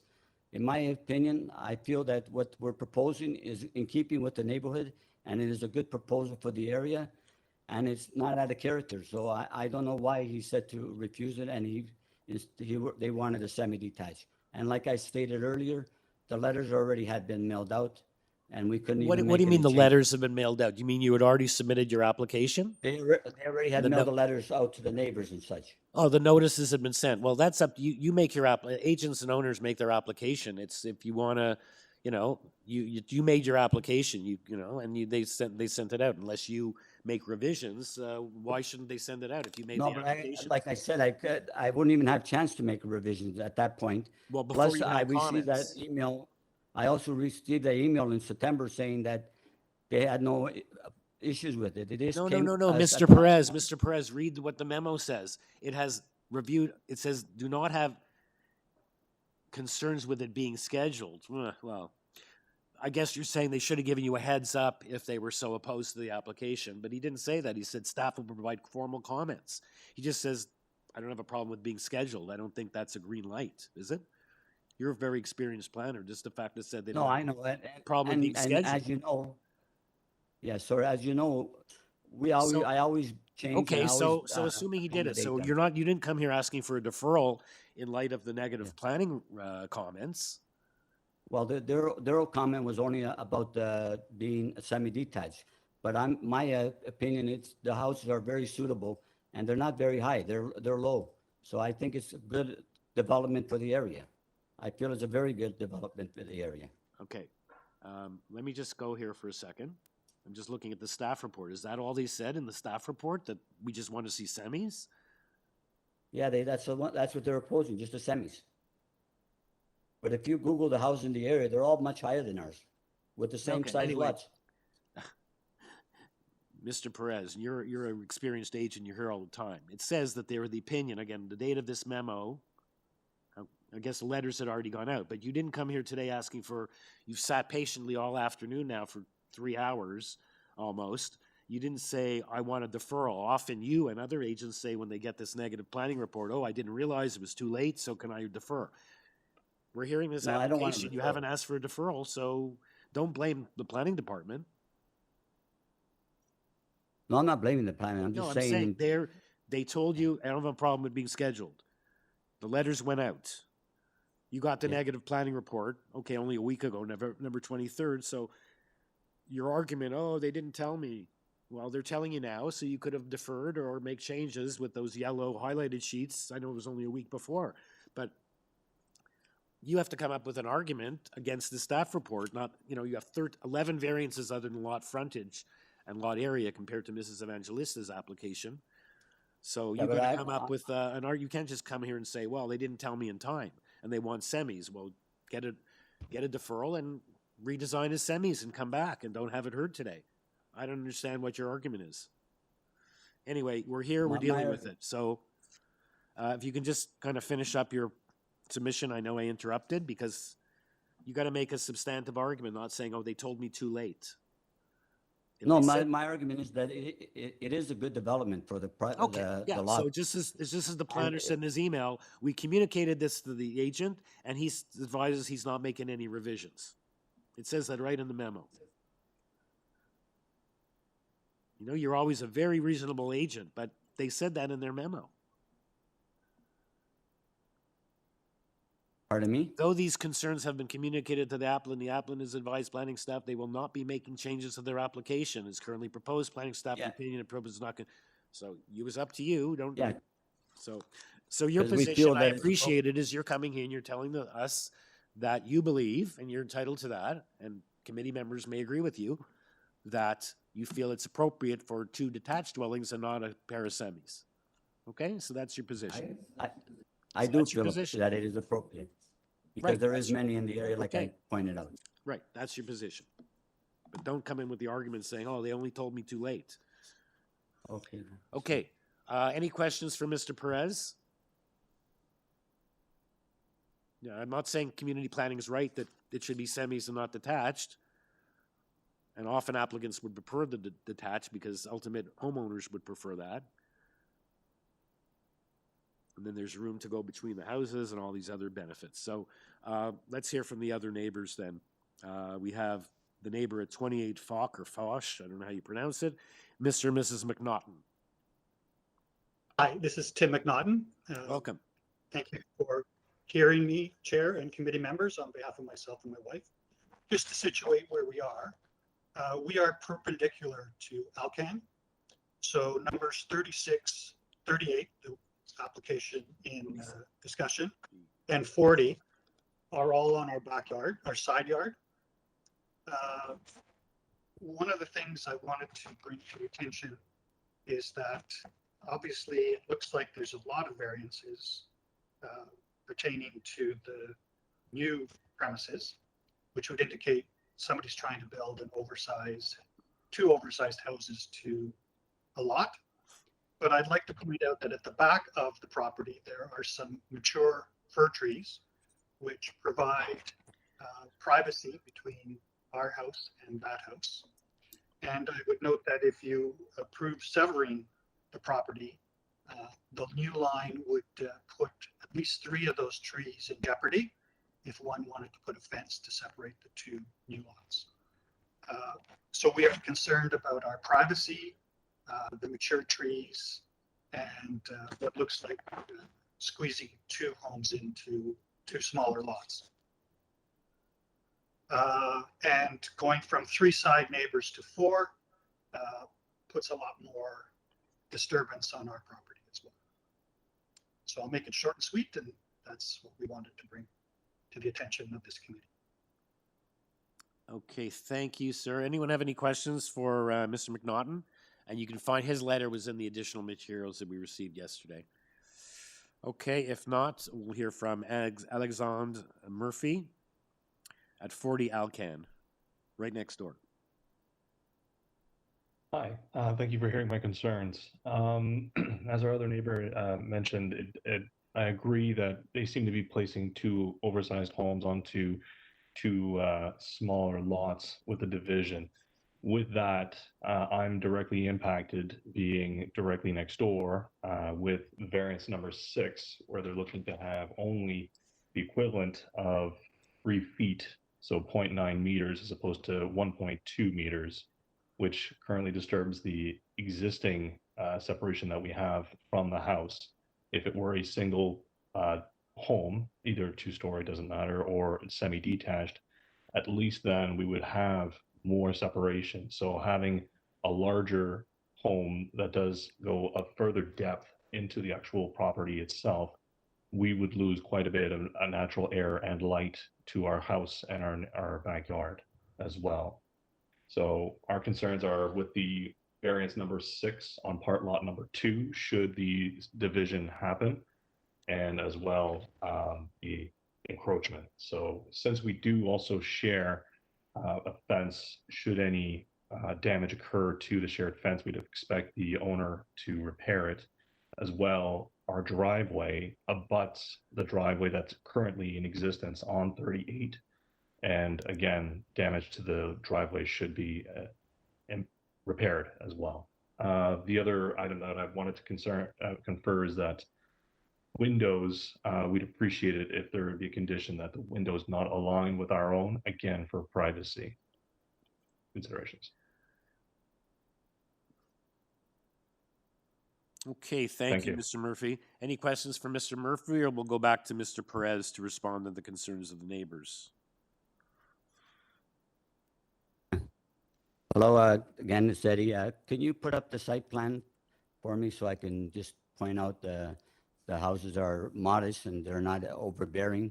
You can see that they're shorter than the one to your right and just a touch longer than the one to your left. And the 0.9 side yard is very modest. Also, those trees in the back, if you put up the arborist report, they're all going to be maintained. We're not removing any of them, so the privacy will still be there for the previous gentleman that spoke. And as for the side yard, like 0.9 is very common in the area. It's not something outrageous that we're asking for. We're just asking for 30 centimeters less than what's required. I feel that what's in front of you is very minor. It's in keeping with the area, and it's very modest. And as for the previous elevation I showed you, it's not like the houses in the area that are much higher. We had this house drawn, it's lower, so it's less impact on the neighbor. We're under the 8 meter, it's 7 meters and such. So I feel that what we're proposing is in keeping within the area. And just by joining the two houses, wouldn't make it any better to the area as well. And planning is okay with the severance. They have no objection for the severance. They had no objection with the variance that we're requesting. The only thing he said was about semi-detached. So we feel, and also my client feels that he prefers fully detached homes, and they are in keeping in the area. If you look around, many houses are the same as what we're proposing. So for those reasons, I feel that we meet the 4 tests, and that I think you should take in consideration this application. Thank you very much. Thank you, Mr. Perez. So you have 11 variances other than the Lawton area and frontage. I was looking at, like, when you come for, just for minor variances, when you have a consent and then come in with a lot of variances, a consent to me is more like a privilege than a right. You're asking the city to make you 2 lots out of 1, and then when you come and you really do make a lot of more changes, contrasted with the last application where there was only one small variance. So your position is that planning had no problem with this, just wanted it to be semis. I guess we'll never, it's not quite certain that that's the case. We don't know because you didn't come in with semis. If they would have had any questions other than what Daniel, or the planner, I believe, told you, you have to read their email, I guess, to figure that out. Anyway, those are mine. Let's see if committee members have any questions for you, Mr. Perez, or the neighbors, or if someone's ready for a motion. Okay. I just have a comment that from my notes, I've got the community planning wants it refused and would rather see semis on this particular property. So yes. I'm not sure where Mr. Perez is getting that community planning is okay with this, because in my notes it says they're not. No, he's saying that if they told him is they would have supported if these were semis and not a 2 detached. He says it was planning's opinion or the opinion that the proposed lots will be better suited to contain semi-detached dwellings. Better suited doesn't mean that he means he wouldn't, depending on what the variances were. So that is stated, but yes, planning is refused. The application before us, planning and recommending refusal. 100%. Well, if I can interrupt for 1 sec, please. I can eliminate 3 of the variances. Well, we're They're not very minor. Okay, we're not talking about that now. We have this application. We're not making revisions now. I just wanted to point out for Ms. Alderson that yes, she's correct. Planning is recommending refusal of this application. You're asking us to infer, and maybe committee members agree, that but for the fact that they were semis, there's singles and not semis, that's the only reason, the only concern that planning or that anyone else should have with it, because there's also neighbors who are objecting too. So that's up for the committee members to determine whether this application is supportable as it is currently presented to us.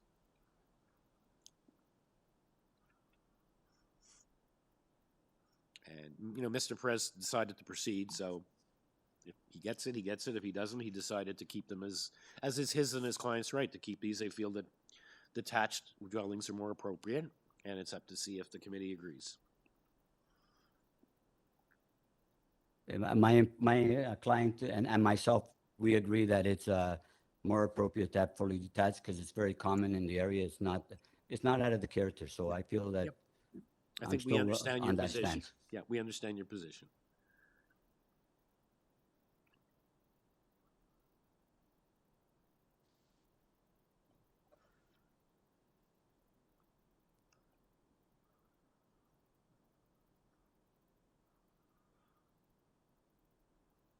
Mr. Chair, Yes, Mr. Taylor. unless anybody has any questions or comments, I'm prepared to move on this. Please go ahead. Personally, I don't see a significant difference with respect to streetscape between detached homes 1.22 meters apart and semi-detached homes, which are obviously attached. So I really don't think what's being proposed is any worse than semis. I think the lot configuration is appropriate for this neighborhood, and I move approval of the consent, subject to engineering and construction services and transportation conditions and the standard conditions of consent. And with respect to the variances, I find them to be in keeping with the forecasts under the Planning Act, and I move approval subject to urban forestry conditions 2, 3, and 5. Thank you, Mr. Taylor. That would be my motion. Thank you, Mr. Taylor. We have a seconder for that motion, Mr. Bellissimo. All in favor? Yeah, you have unanimous approval. Thank you, Mr. Perez. Thank you very much. Thank you, neighbors. Our next application is item number 32, 99 27th Street.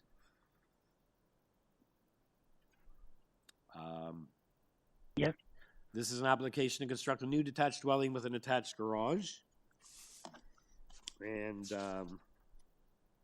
we have one variance, the FSI from 0.35 permitted to 0.54.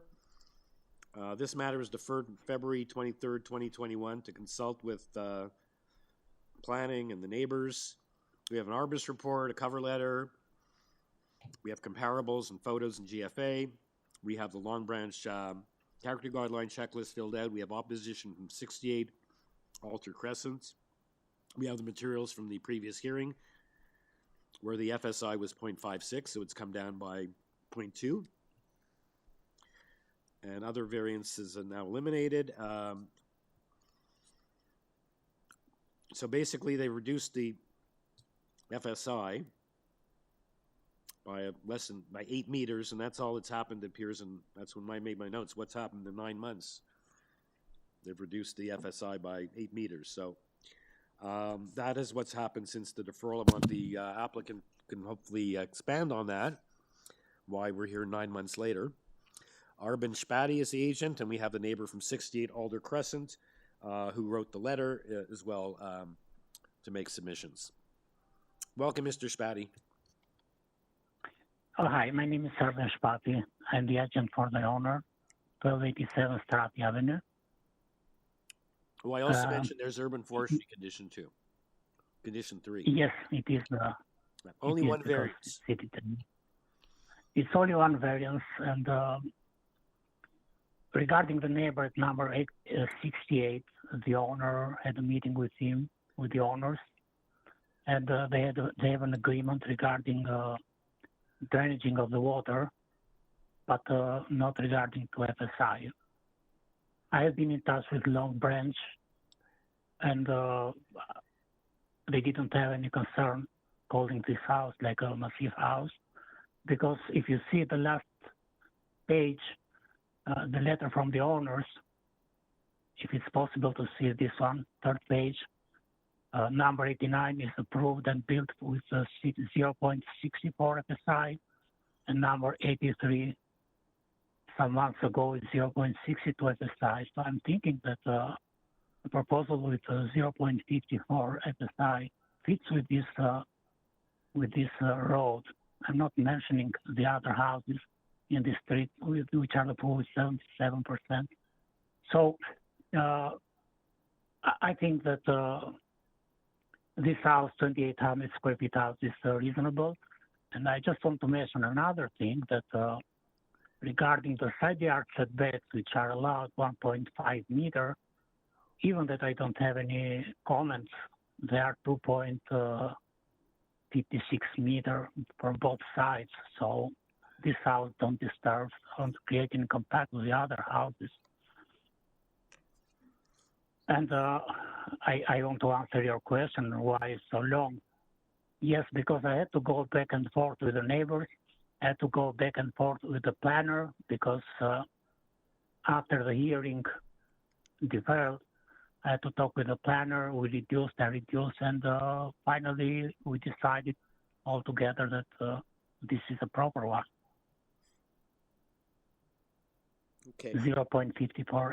Right, and you did, so you took off a little bit, 0.2, and you also eliminated the main wall, exterior main wall height and the overall height variances. So you only have the one variance. Yes, even and we have no even now the height. Even the height now is almost 0.4 meter from the permitted with by law lower. So it's just a regular house. Okay. You're only, you comply with the height now. You were only 0.3 of a meter over to start with, but you're now comply. And there is urban forestry condition. I assume you have no problem with that. So we just have the one variance, and you're pointing to those precedents where others have come to. Those are approvals at committee, or that's just statistics that you found? They are one of them, number 89, with the FSI 0.64. If you see the top of page 3, is already built, and the number 83 with the FSI 0.62 is approved in March, but they didn't start the construction yet. They were to committee of adjustment, yes. And again, these are similar, new construction. It's not additions. These are newly constructed houses. The precedents. Yes, they're new houses. Okay, and planning is not opposed. We have nothing from planning on this, correct, Mr. Carvalino? There's no planning memo on this. Yes. Okay. No, Mr. Chair. Okay, thank you. Okay, let's hear from the neighbor, and then in the meantime, the committee members, do you have any questions for Mr. Spatty? Okay, so let's hear from Mr. Yetter at 68 Alder. And there was some reference to some agreement they have about, I don't know if that satisfies all his concerns, but they have some agreement. We'll hear from him about drainage or grading or something. Mr. Yetter, welcome. Good afternoon. Thank you for listening. I do have a couple issues. I did sign an agreement with the current house owner about making sure they control water, because when development was done at 97 27th Street, which is was severed and two homes were put up there, we do have a problem with water now. When it rains, we have a small river down the side of our house that does not allow us access to our driveway area. So regardless of what the city says about FSI and the fact that grading is correct, in practical terms, it doesn't work. They'll tell you that, oh, well, there's enough soft landscaping to absorb the water. But in reality, when you live this close to the lake, you have a problem with water. And when they have, are you listening, or? I was just asking staff to put your letter up as the members can follow with your, while you're making your presentation. Well, I wasn't going to talk anything specific about that. It was more along the line of the fact that FSI does have a direct impact on the water issue that we have, and that the city has proven time and time again that whatever methods they're using to evaluate that don't work. I heard Mr. Shapati say that it took a long time to communicate with me, which is not correct. I've never spoken to him before. The homeowner did talk to me and we resolved whatever issues that and concerns I had very quickly. The one thing that does bother me is that they're still quoting, let's say, other approved FSIs in the neighborhood. And I think the last time I spoke to this committee, I was specifically told that the other FSIs do not qualify to, I guess, provide precedent for a new FSI. And actually, you told me that, Mr. Chairman, when I asked you to clarify it. So Well, I every see application the is looked FSIs on by on its own merits. Obviously, people Yes, point out absolutely. precedents. That's exactly what you said. And I see the FSIs creeping up in Long Branch all the time. You take your dog for a walk, there are some pumps belching water all over the place. We have a problem with it. And I think it's going to lead, as we allow the FSIs to creep up higher than the 0.35, it's going to cause more and more problems in the neighborhood. That's really all I have to say about it. If there's any questions, I'll answer them. Okay, thank you, Mr. Yetter. And I know we haven't heard from Long Branch on this application. We did hear from Mr. Scholes on, I think, another application here. I think he's going to be speaking on another one as well. Anyone have any questions for Mr. Yetter? If not, we'll take it back to Mr. Spatty to respond. Yes. Now, regarding this house and the neighbor, the house is the length is squeezed. So if the rear setback is permitted 8.08 meter or 25% of the lot length, and the proposed one is 9.056 meter. So I think I comply, and even I'm 1 meter less shrink to the length of the house. And regarding the drainage, I really don't know now. They have an agreement together, but we explained to the owner at the rear, and committee knows very well that when you apply for permit, it's going to be a grading. It's going to be issued a grading certificate before the file is going to be closed. So I don't think the drainage should be a problem in this application for approval. But I'm telling the side yard setback is longer 1 meter than permitted. I mean rear yard setback.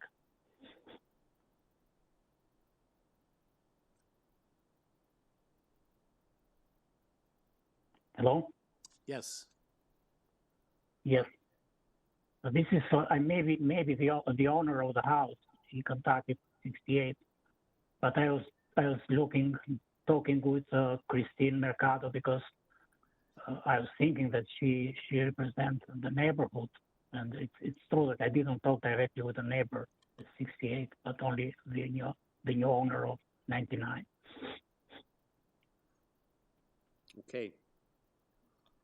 Are you done your rebuttal? Is there anything you'd like to add? Yes, I think. Okay, thank you. Yes, I have nothing to say. Okay, members, any follow-up questions for either the applicant or the neighbor, or someone ready for a motion? Annie Bliss was ready for a motion. Could I ask the staff to put on drawing A-01, which is the site plan?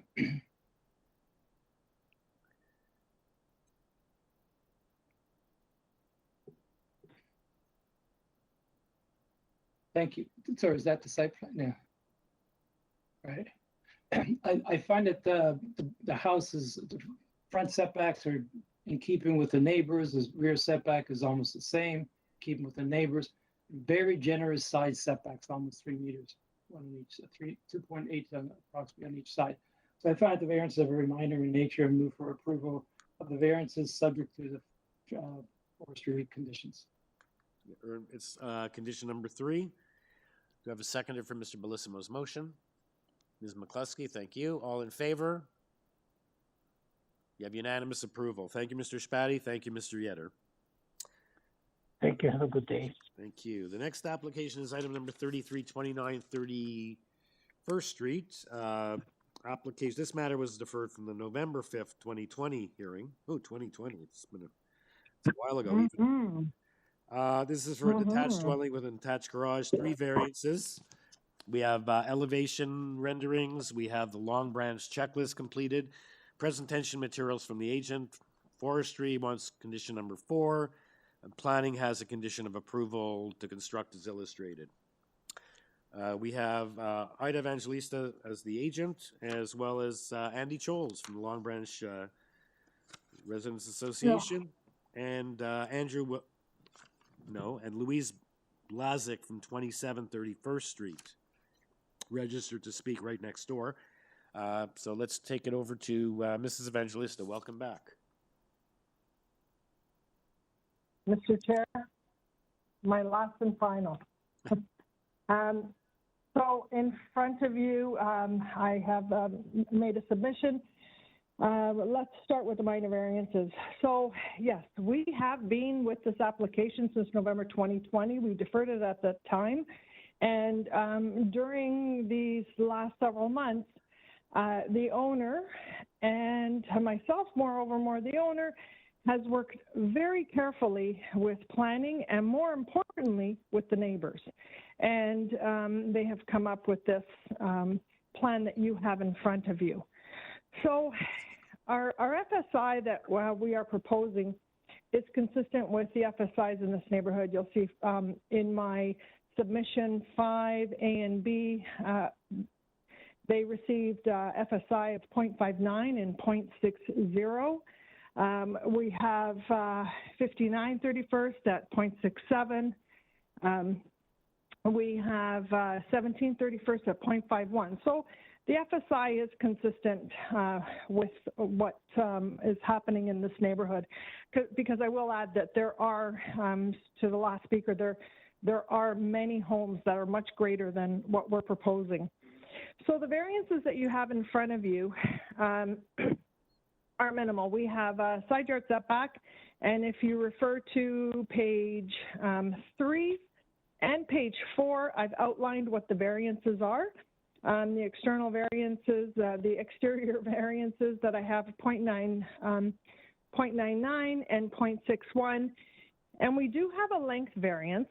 However, the length variance is because we have a walkout in the basement and the length is taken to that walkout. However, the house itself is 15.53 meters. So in this particular neighborhood, we have a wide variety of lot sizes, lot areas. We have bungalows, 2 stories. We have apartment buildings, duplexes and triplexes. It's an eclectic mix. It's a beautiful neighborhood. And the owner, Shervin, has worked very, very carefully, as I said, with the Long Branch Association in trying to design a home that's characteristic to what they would see to meet their guidelines. So with this in front of you, and the submission that I've made with the building footprint, the aerial view, you'll see that, speaks to what the lot pattern is in this neighborhood. And the homes that are the newer homes, because there is much regeneration in this area, also speaks to what we are proposing. So with this, I do respectfully submit that this does meet the 4 tests. And I am open for questions.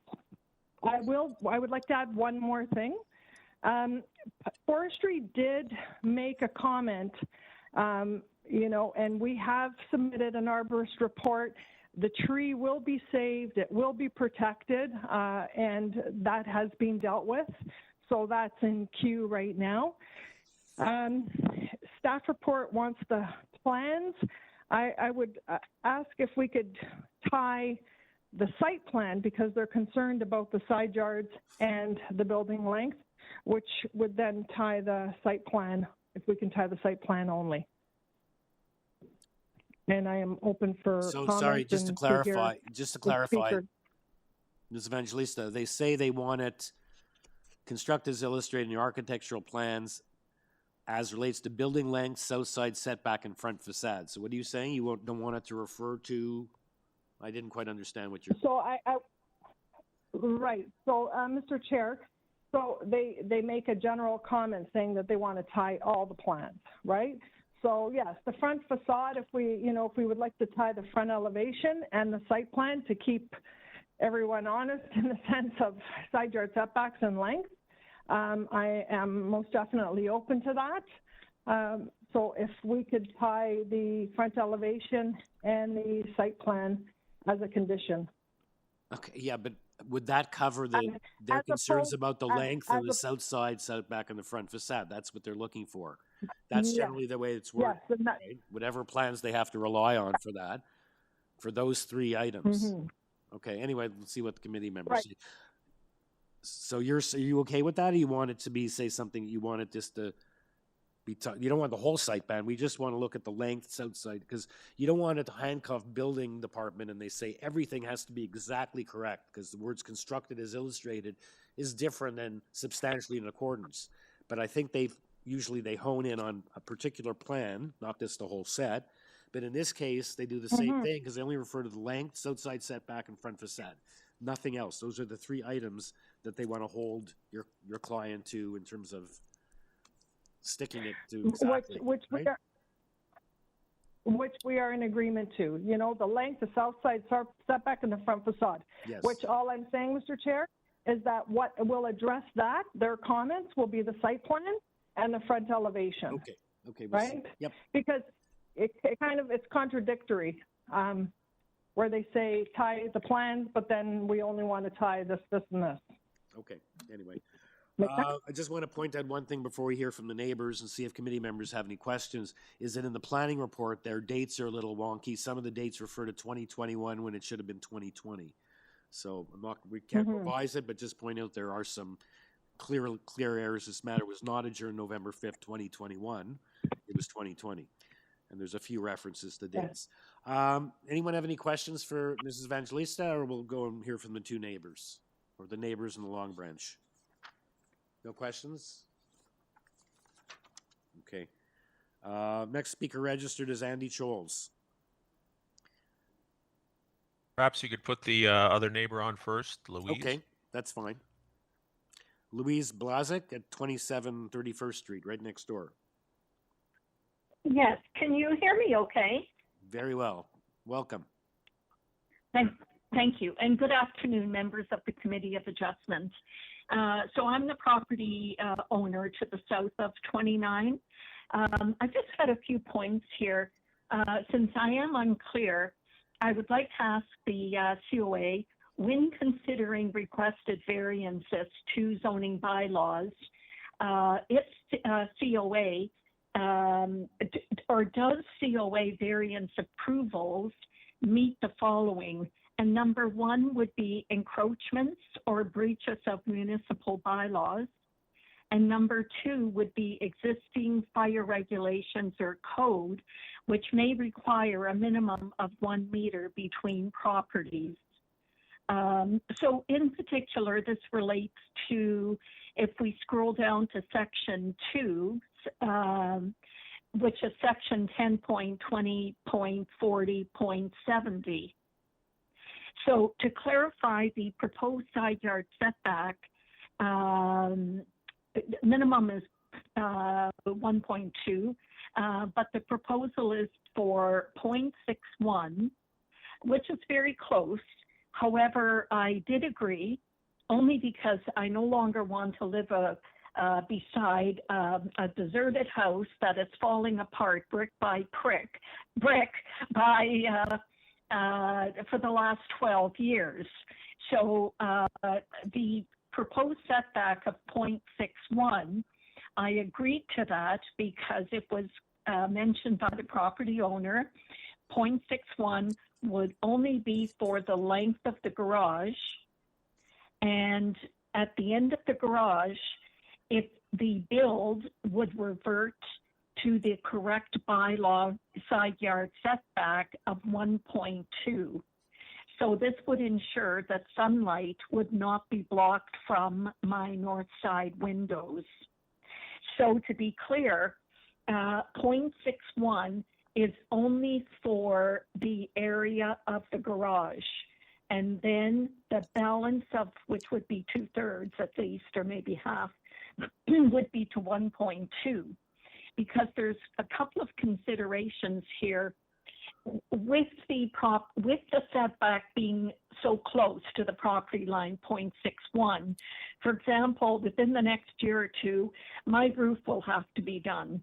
Now, in order for for the roofers, they're going to have to access the roof and possibly from this 0.61 where the garage section is.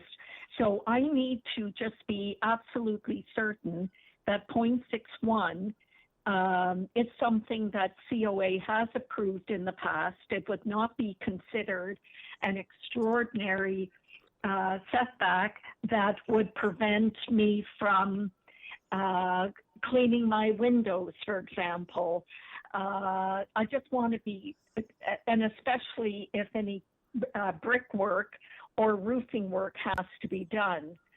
So I want to make sure, because according to the hearing letter, what it says about the section 0.2 here is that the second line, the proposed dwelling will be located 0.99 from the north side lot line, which is 31, and 0.61 meters from the south side lot line.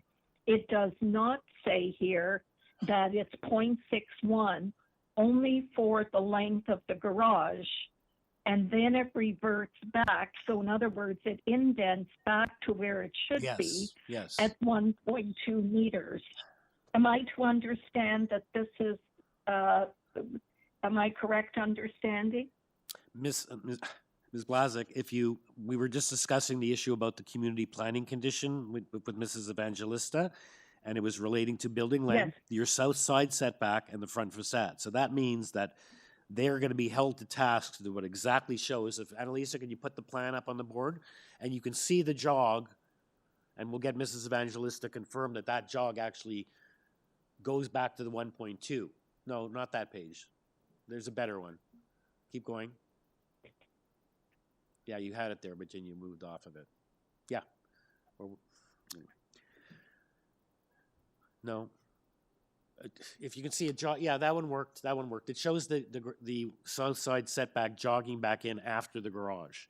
And what community, and you could say, well, they could always change that, but one of the conditions community planning is requesting is that they be tied exactly to those plans, construct as illustrated regarding the building length, the south side setback, and the front facade. So any jogs in there, they'll be held to, they have to do it.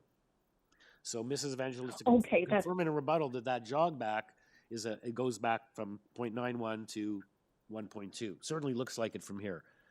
So you can take comfort in that. Okay, yes. And the other issue, the other issue I can't answer for you, Mrs., whether there's enough room to do your repairs and whatever. The committee can't tell you that. Mrs. Evangelista can answer, but we're not here to answer questions, but she is. But I figured I'd at least jump into that one to give you the confidence that, yes, that is the case.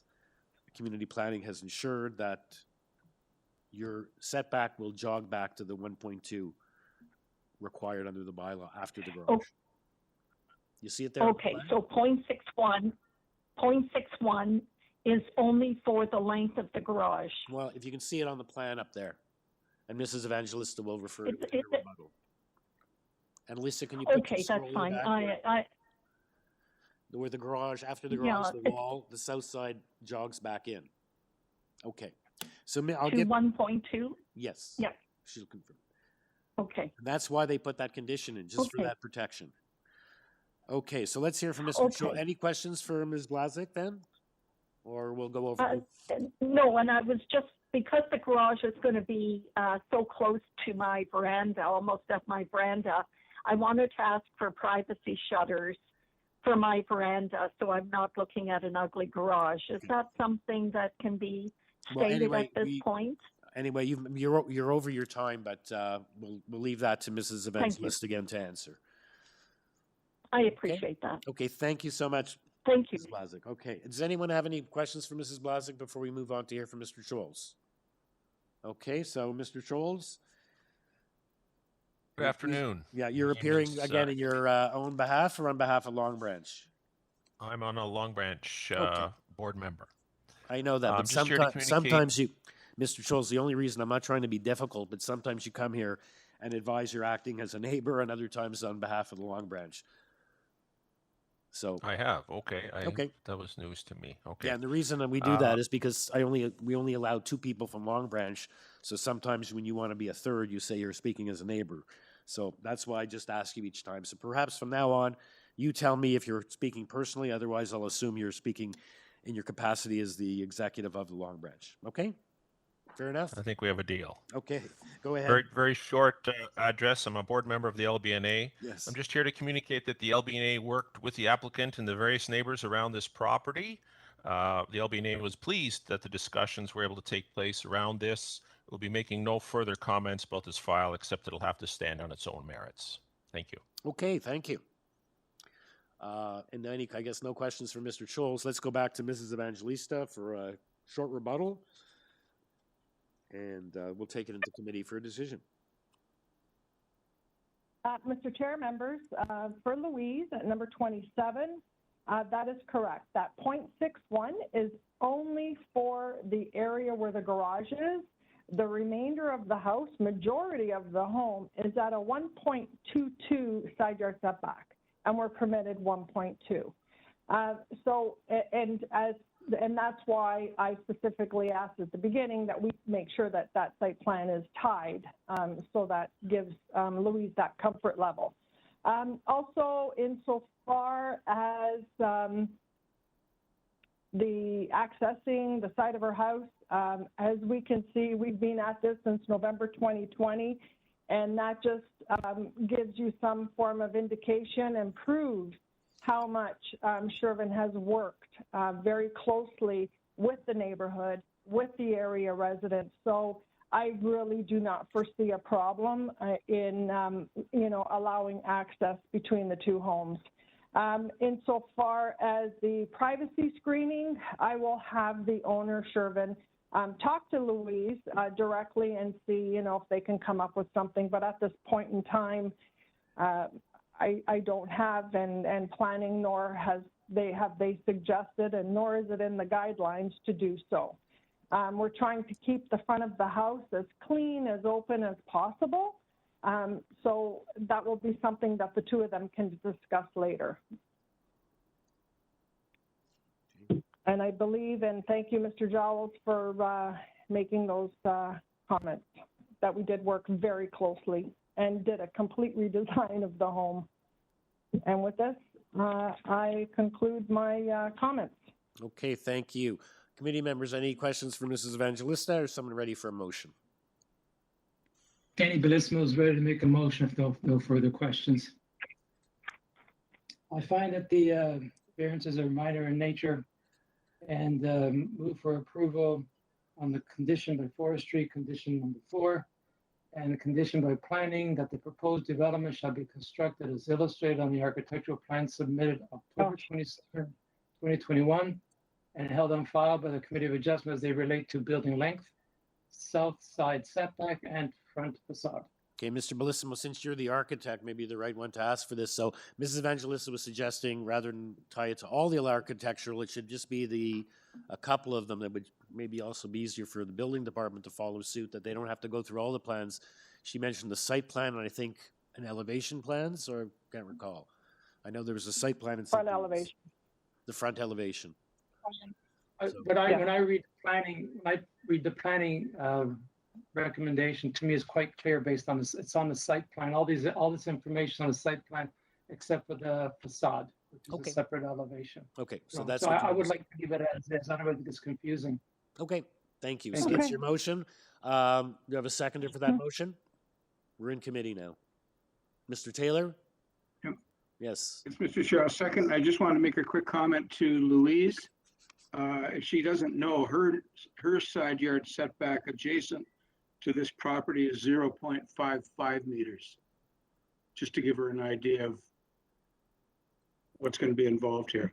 She's already less than what's being proposed. Okay, so her situation is improving. Okay, good point, Mr. Taylor. Yeah. I'm surprised Mrs. Evangelista didn't say that. I'm only kidding. And we also have urban I was forestry being number 4. nice. Did Danny say, did you mention urban forestry? Okay. Oh, Gotcha. yes. Okay. Okay, moved, seconded, all in favor? Unanimous. Thank you very much. And thank you, Mr. Choles. Nice to see the neighbor and the applicant and the Long Branch coming, getting to some agreement, even though it took a long time. Okay, the next application is item number 34, 522nd Street. And this is an application for a two-story rear addition, second-story addition above the existing dwelling, and the second-story addition will be a secondary suite. There are 5 variances. We have conditions from transportation, and the Long Branch Neighborhood Association is opposed. We also have the materials from the previous hearing. This matter was deferred from the December 3rd, 2020 hearing. I see we're getting all the old files to clear up before the end of the year, I guess.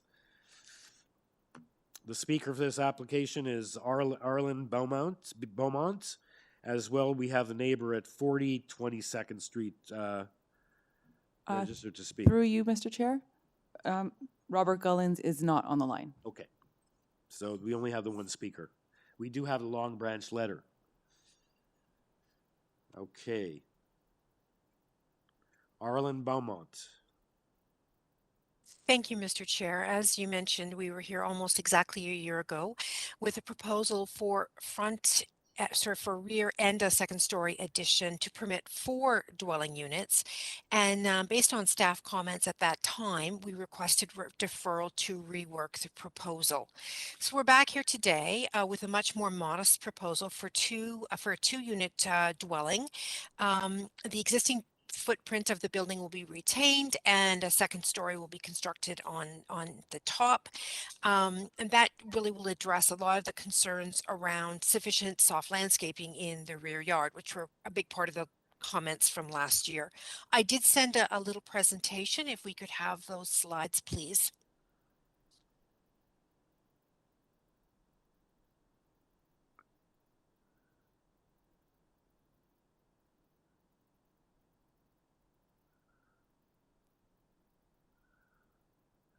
Okay, looks like the presentation isn't there. Yeah. Okay. All right.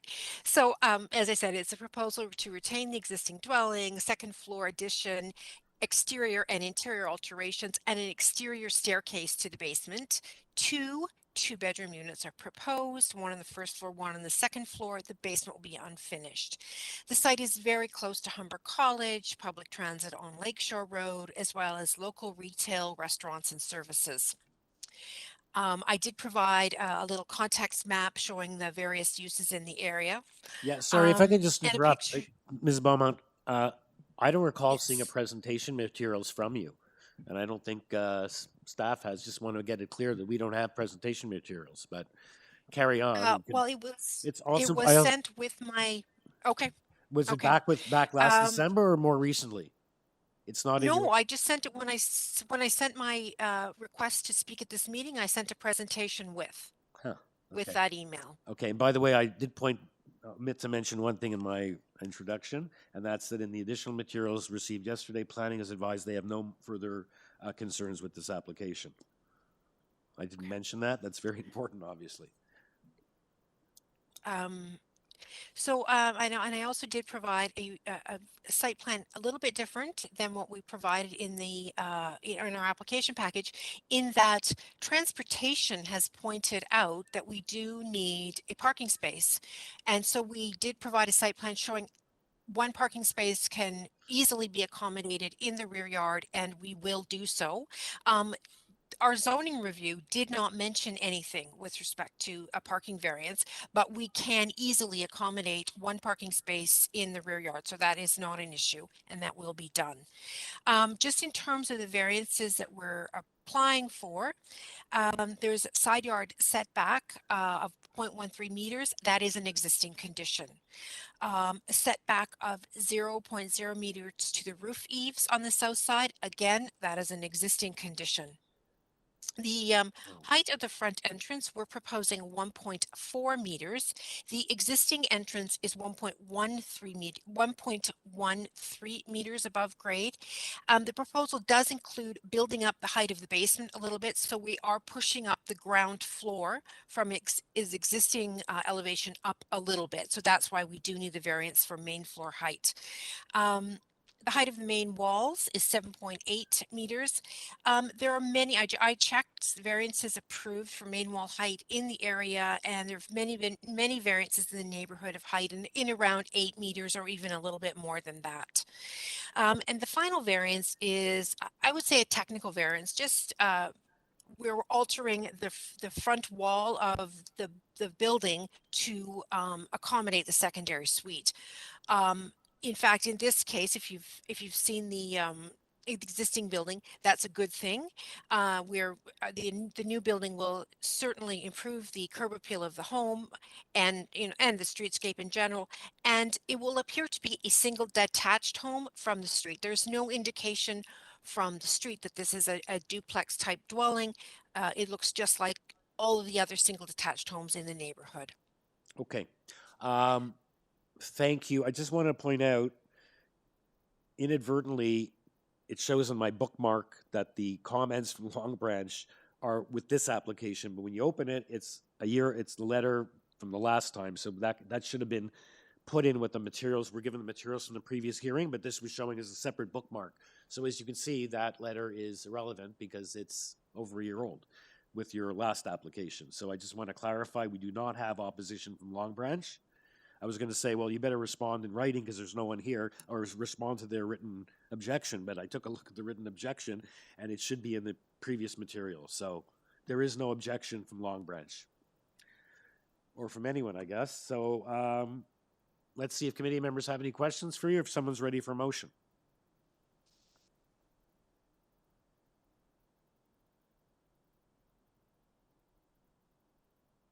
Mr. Taylor.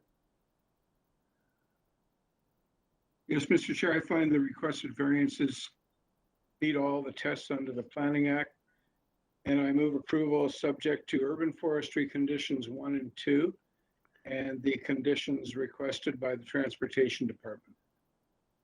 Okay. I didn't see any urban forestry when I went through, but maybe I missed it. Yes, 1 and 2. Okay, thank you. Ms. Alderson, you're seconding that motion? Okay, all in favor? It's unanimous. Thank you, Ms. Thank you very Beaumont. much. Thank you. Okay, the next application is item number 35, 118 Pritchard Avenue. It's an application. Again, it was deferred from July 13, 2021. This is to construct a new ancillary structure containing a laneway suite. The only variance, it appears, it penetrates the 45 angular plane. Planning has provided us with a report for information. Planning has sent in an email which was unclear to me what it meant, whether it's a condition. It says no further comment, and given the owner talks about given the owner proceeds with an encroachment agreement. So perhaps staff can just help us interpret what that means. And planning, I believe, is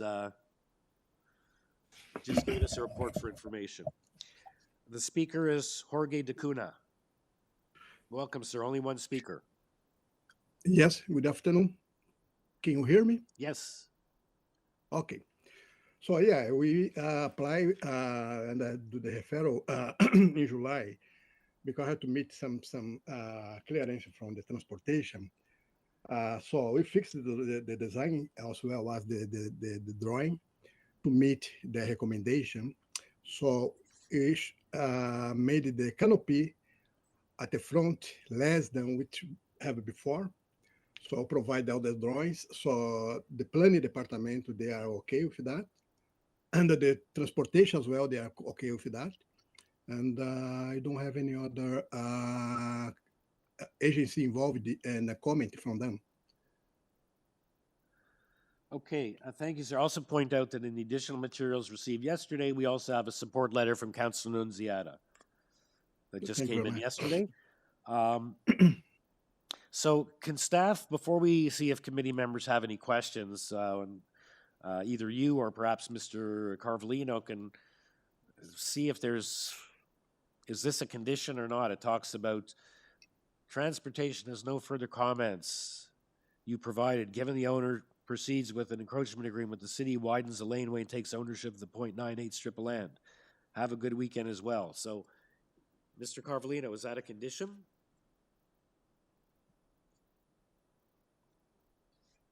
Mr. Chair, I'm at a loss. I'm sorry, I can't provide any guidance. I don't know where this 0.98 meter of a strip, that's almost a full, that's over 3 feet of land. So I don't know where that's coming from. Okay, and a simple, perhaps the Mr. DeCuna can weigh in on that, what that meant, what they're talking about. Are they saying that their condition is, their approval is conditional on conveying a 0.98 strip of land? I don't understand. And just in a 2-line email from the transportation engineer coordinator. Anyway, Mr. DeCuna, can you enlighten us? What's this all about? Well, it's about the canopy at the front. So the canopy was over the main door, but they say at the first meeting, they say we're encroaching the area of the laneway. So they told me to reduce the length of the canopy. So that's why it's about. So they reduce the length of the canopy, and they are satisfied with that. So they're talking about the canopy of the laneway suite. It's encroaching or overhanging the laneway.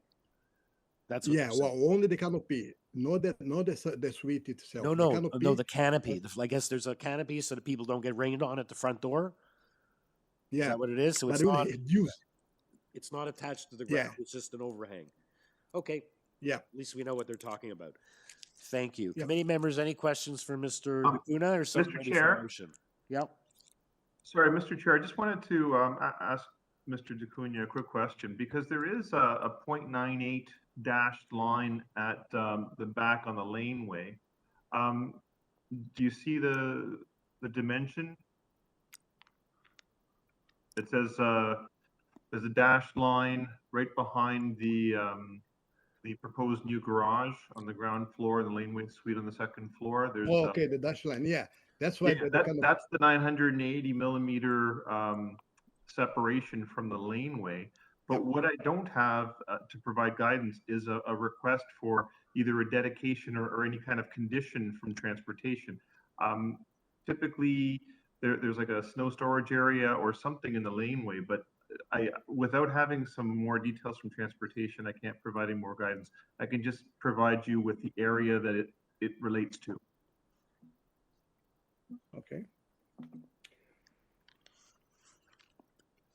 Okay, committee members, any questions for Mr. DeCuna, or is someone ready for a motion?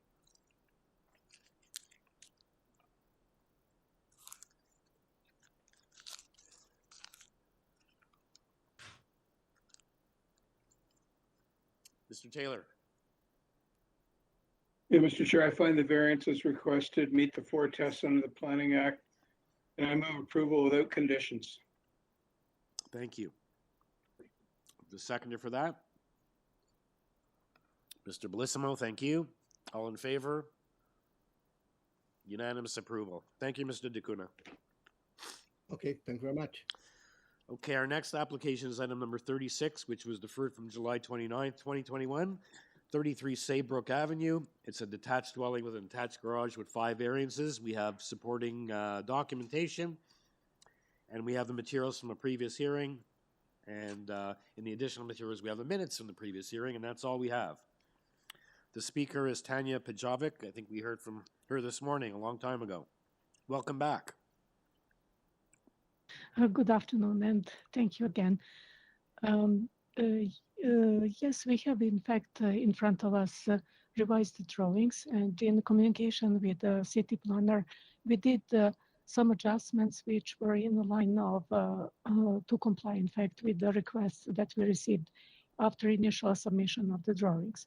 So after revision of the drawings, we also obtained the updated zoning notice, and also again had communication in order to see whether the planners are in agreement with this proposal. At this moment, so far, in fact, we don't have a staff report, and we also had the verbal approval, a kind of agreement with this proposal. I would say that instead of previously 8 proposed variances, we now have 5 variances, and where we have a significantly lower floor space index. Although I would mention that in the previous proposal, floor space index, which was going almost to 0.8, was because of the included basement.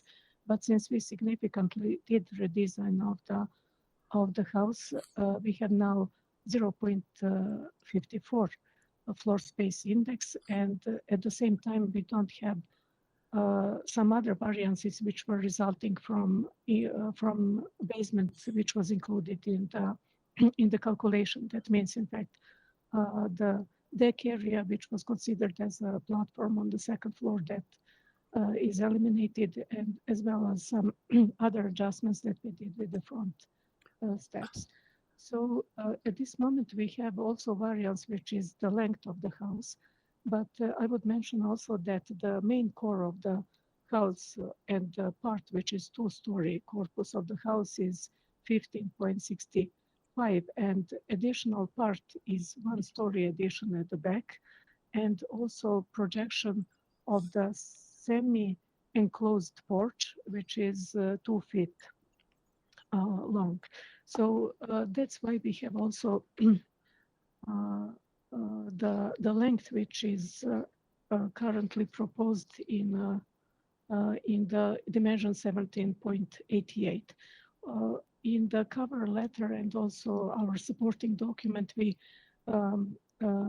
did mention some proposals or the houses which were already approved and which are exceeding this length, like it is 43 SAYBROOK with approved 17.98, or similar 31 SAYBROOK with 17.40 with additional. Ms. Pedro, I think we've heard enough, and it's kind of hard to hear you as well. This late hour, and so there's no one here in opposition. There's no city departments with conditions or objection. So let's just see at this point if anyone has any questions for you. And if not, if someone's ready to weigh in with a motion. So you were saying you had 8 variances, you now have 5. You've also reduced the floor space index. You know, the largest or most central variance has been brought down. And there's no one here objecting. Yes. So committee members, any questions, or is someone ready for a motion? Danny, this was a question. There are 3 conditions by forestry, is that correct? 1, 2, 3? Yes, although we would mention we also submitted. Okay, I just wanted to clarify that there are conditions 1, 2, and 3 for forestry. Thank you. Okay.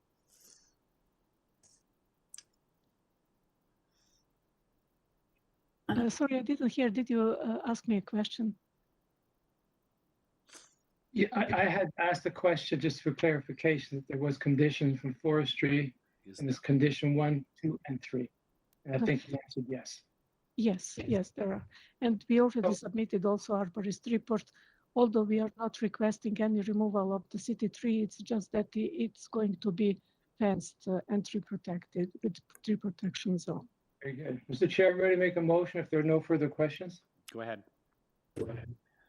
I find that the variances are minor in nature and move for approval of the variances subject to the condition 1, 2, and forestry condition 1, 2, and 3. Thank you. Seconder for that motion? Ms. Alderson, thank you. All in favor? Another unanimous approval. You have your application has been granted. Thank you. Thank you very much, and have a nice afternoon. Okay, next application is item number 3760 Thompson Avenue. This matter was deferred from August 26, 2021. And it's an application for a 1-story rear addition, a front porch, and a rear yard parking pad with 5 variances. We have a cover letter and presentation materials, a revised arborist report, Councillor Grimes is in support. Transportation has no objection, and we have the previous materials. In the additional materials, we have opposition from TOCA, and it looks like we have someone from Andrew Watson from TOCA here to speak after Mr. Barrett, the agent, speaks. So we have two speakers. Mr. Barrett, welcome. Welcome back. You were also here this morning. I was. Good afternoon, committee members, Mr. Chair. Graham Barrett, 1575 Dundas West, agent for the owner. As you mentioned, this item was previously deferred as recommended by Councillor Grimes and also to address concerns raised by TOCA. Since then, the plans have been revised, variances have been reduced or eliminated. The original proposal called for an at-grade secondary suite for the owner's mother to age in place, but this had to be modified due to some opposition. This is now simply a rear addition, providing a bedroom, a bathroom, small sitting room, which will still accomplish the goal of providing space for the owner's mother to live, but without creating a separate secondary suite. I've consulted extensively with planning staff. They were unopposed to the previous version of the plans, and they're opposed to this version. Transportation Services, as you mentioned, has no concerns with changing the location of the parking space and creating a new driveway. Urban Forestry have been consulted extensively as well, and no city trees will require removal. Permit to injure is required, but that's only to remove an existing shed. So that tree will survive. Beyond that, I mean, I could go through each variance if you like, but significant reductions have been made. Yep. Okay, thank you. In terms Okay, of lot coverage, FSI, building length. Yeah, what was and your so lot on. coverage And this is- before? You're at 0.6 now. What were you at before? The original coverage was 48.84%, and lot coverage is now 37.89%. Okay. FSI was originally 63.1%. Okay. And now it's 60%, so 0.6. Okay, so let's hear what Yes, exactly. TOCA's concern is, and you'll have a chance to respond. Looks like you have Councillor Grimes is Sure. satisfied. Planning is satisfied, so let's hear from Mr. Watson. Welcome, Mr. Watson. Hello, everybody. Yeah, so I just wanted to state first off, can you hear me? Yep. Okay, good. That we're, TOCA is not opposing. And we did, there is a letter on the application site now from us. And I just wanted to, be forthright and thank the applicant and their consultant, Graham Barrett, for talking with us and making some changes to the designs. Additional materials. And, I think and also that the character of this build is, we certainly think is suitable for the neighborhood. And we outlined a couple other points in our letter, and we'll leave it there. Okay, I was just going to get your letter up on the board. That was in the additional materials, Annalisa, not in the main package. It was in the additional materials from yesterday. Okay, so we have that. That's a letter. Okay, so you're not, you're saying you're not opposed? That's correct. Nice to see. Yeah, TOCA is one of the ratepayer groups that seems to work very cooperatively with people. So nice to see. Committee members, any questions either for Mr. Watson or Mr. Barrett, or someone ready for a motion? Danny Bellissimo would like to make a motion if there's no further questions. And looking at these drawings, I find that this is a nicely articulated series of additions. It's a beautiful design, and it shows the cooperation to get people a long way. So I move approval for the variances, 5 variances, additional on forestry, one, additional 1. Thank you. Okay, thank you, Mr. Bellissimo. Seconded for that motion. I'm very happy to second that motion. Thank you, Ms. Alderson. All in favor? Another unanimous decision. Thank you. You have your variances, Mr. Barrett. Okay, our last hearing of the afternoon is item number 38, 27 SUNNYLEA Avenue. It's an application to construct a second-story addition above the existing dwelling and to maintain the rear 2-story addition. There are 7 variances. Planning is, all we have is a report from planning recommending refusal of the application. And we have the materials from the previous application. This matter was deferred from the last hearing, November the 16th. We have David Stickney, who was also here this morning, as the agent, and no one else is here.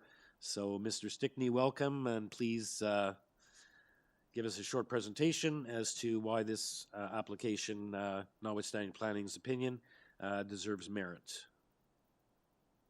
Mr. Chairman, I'm actually here. I had requested in writing to defer this item from last week. We have a mild discrepancy in survey information that is being corrected at the moment, and we would respectfully ask to defer. It will affect one variance, and we will be eliminating one other variance, but I'm just asking if the committee would defer until we resolve that. Okay, so I guess one the issue. reason we're here is at the last hearing, they just automatically deferred it for some reason to this hearing. But now you're saying there's an issue that you need a deferral. Sorry, sir. Last hearing, we received a notice saying the hearing was on November 15th. They sent us the sign graphics for November the 15th. Oh, okay, I remember put this one the now. sign. Right. Okay, there was a technical issue that the wrong date was posted or Correct. something. Okay. But now you really need a deferral for a good reason. I really We do. do. Okay, I'm sure the committee, given its last application of the day, they're not going to give it to you, but we'll see. Motion to defer. Mr. Bellissimo, seconded by Ms. Alderson. All in favor? Matter is deferred. We'll see you again here, Mr. Stickney. And Thank you, Mr. Chairman and members of the committee. motion to adjourn. Happy to make that motion. Okay, seconded by Mr. Bellissimo, and we're adjourned. Thank you, members, for a good hearing, our second to last one of the year. Thank you, committee and staff. We'll see you next time. Yep. Thanks, everyone. Thanks, Michael. Okay, bye-bye. See you, everybody. Okay, be well. Thank you. Bye. Happy holidays. Happy holidays.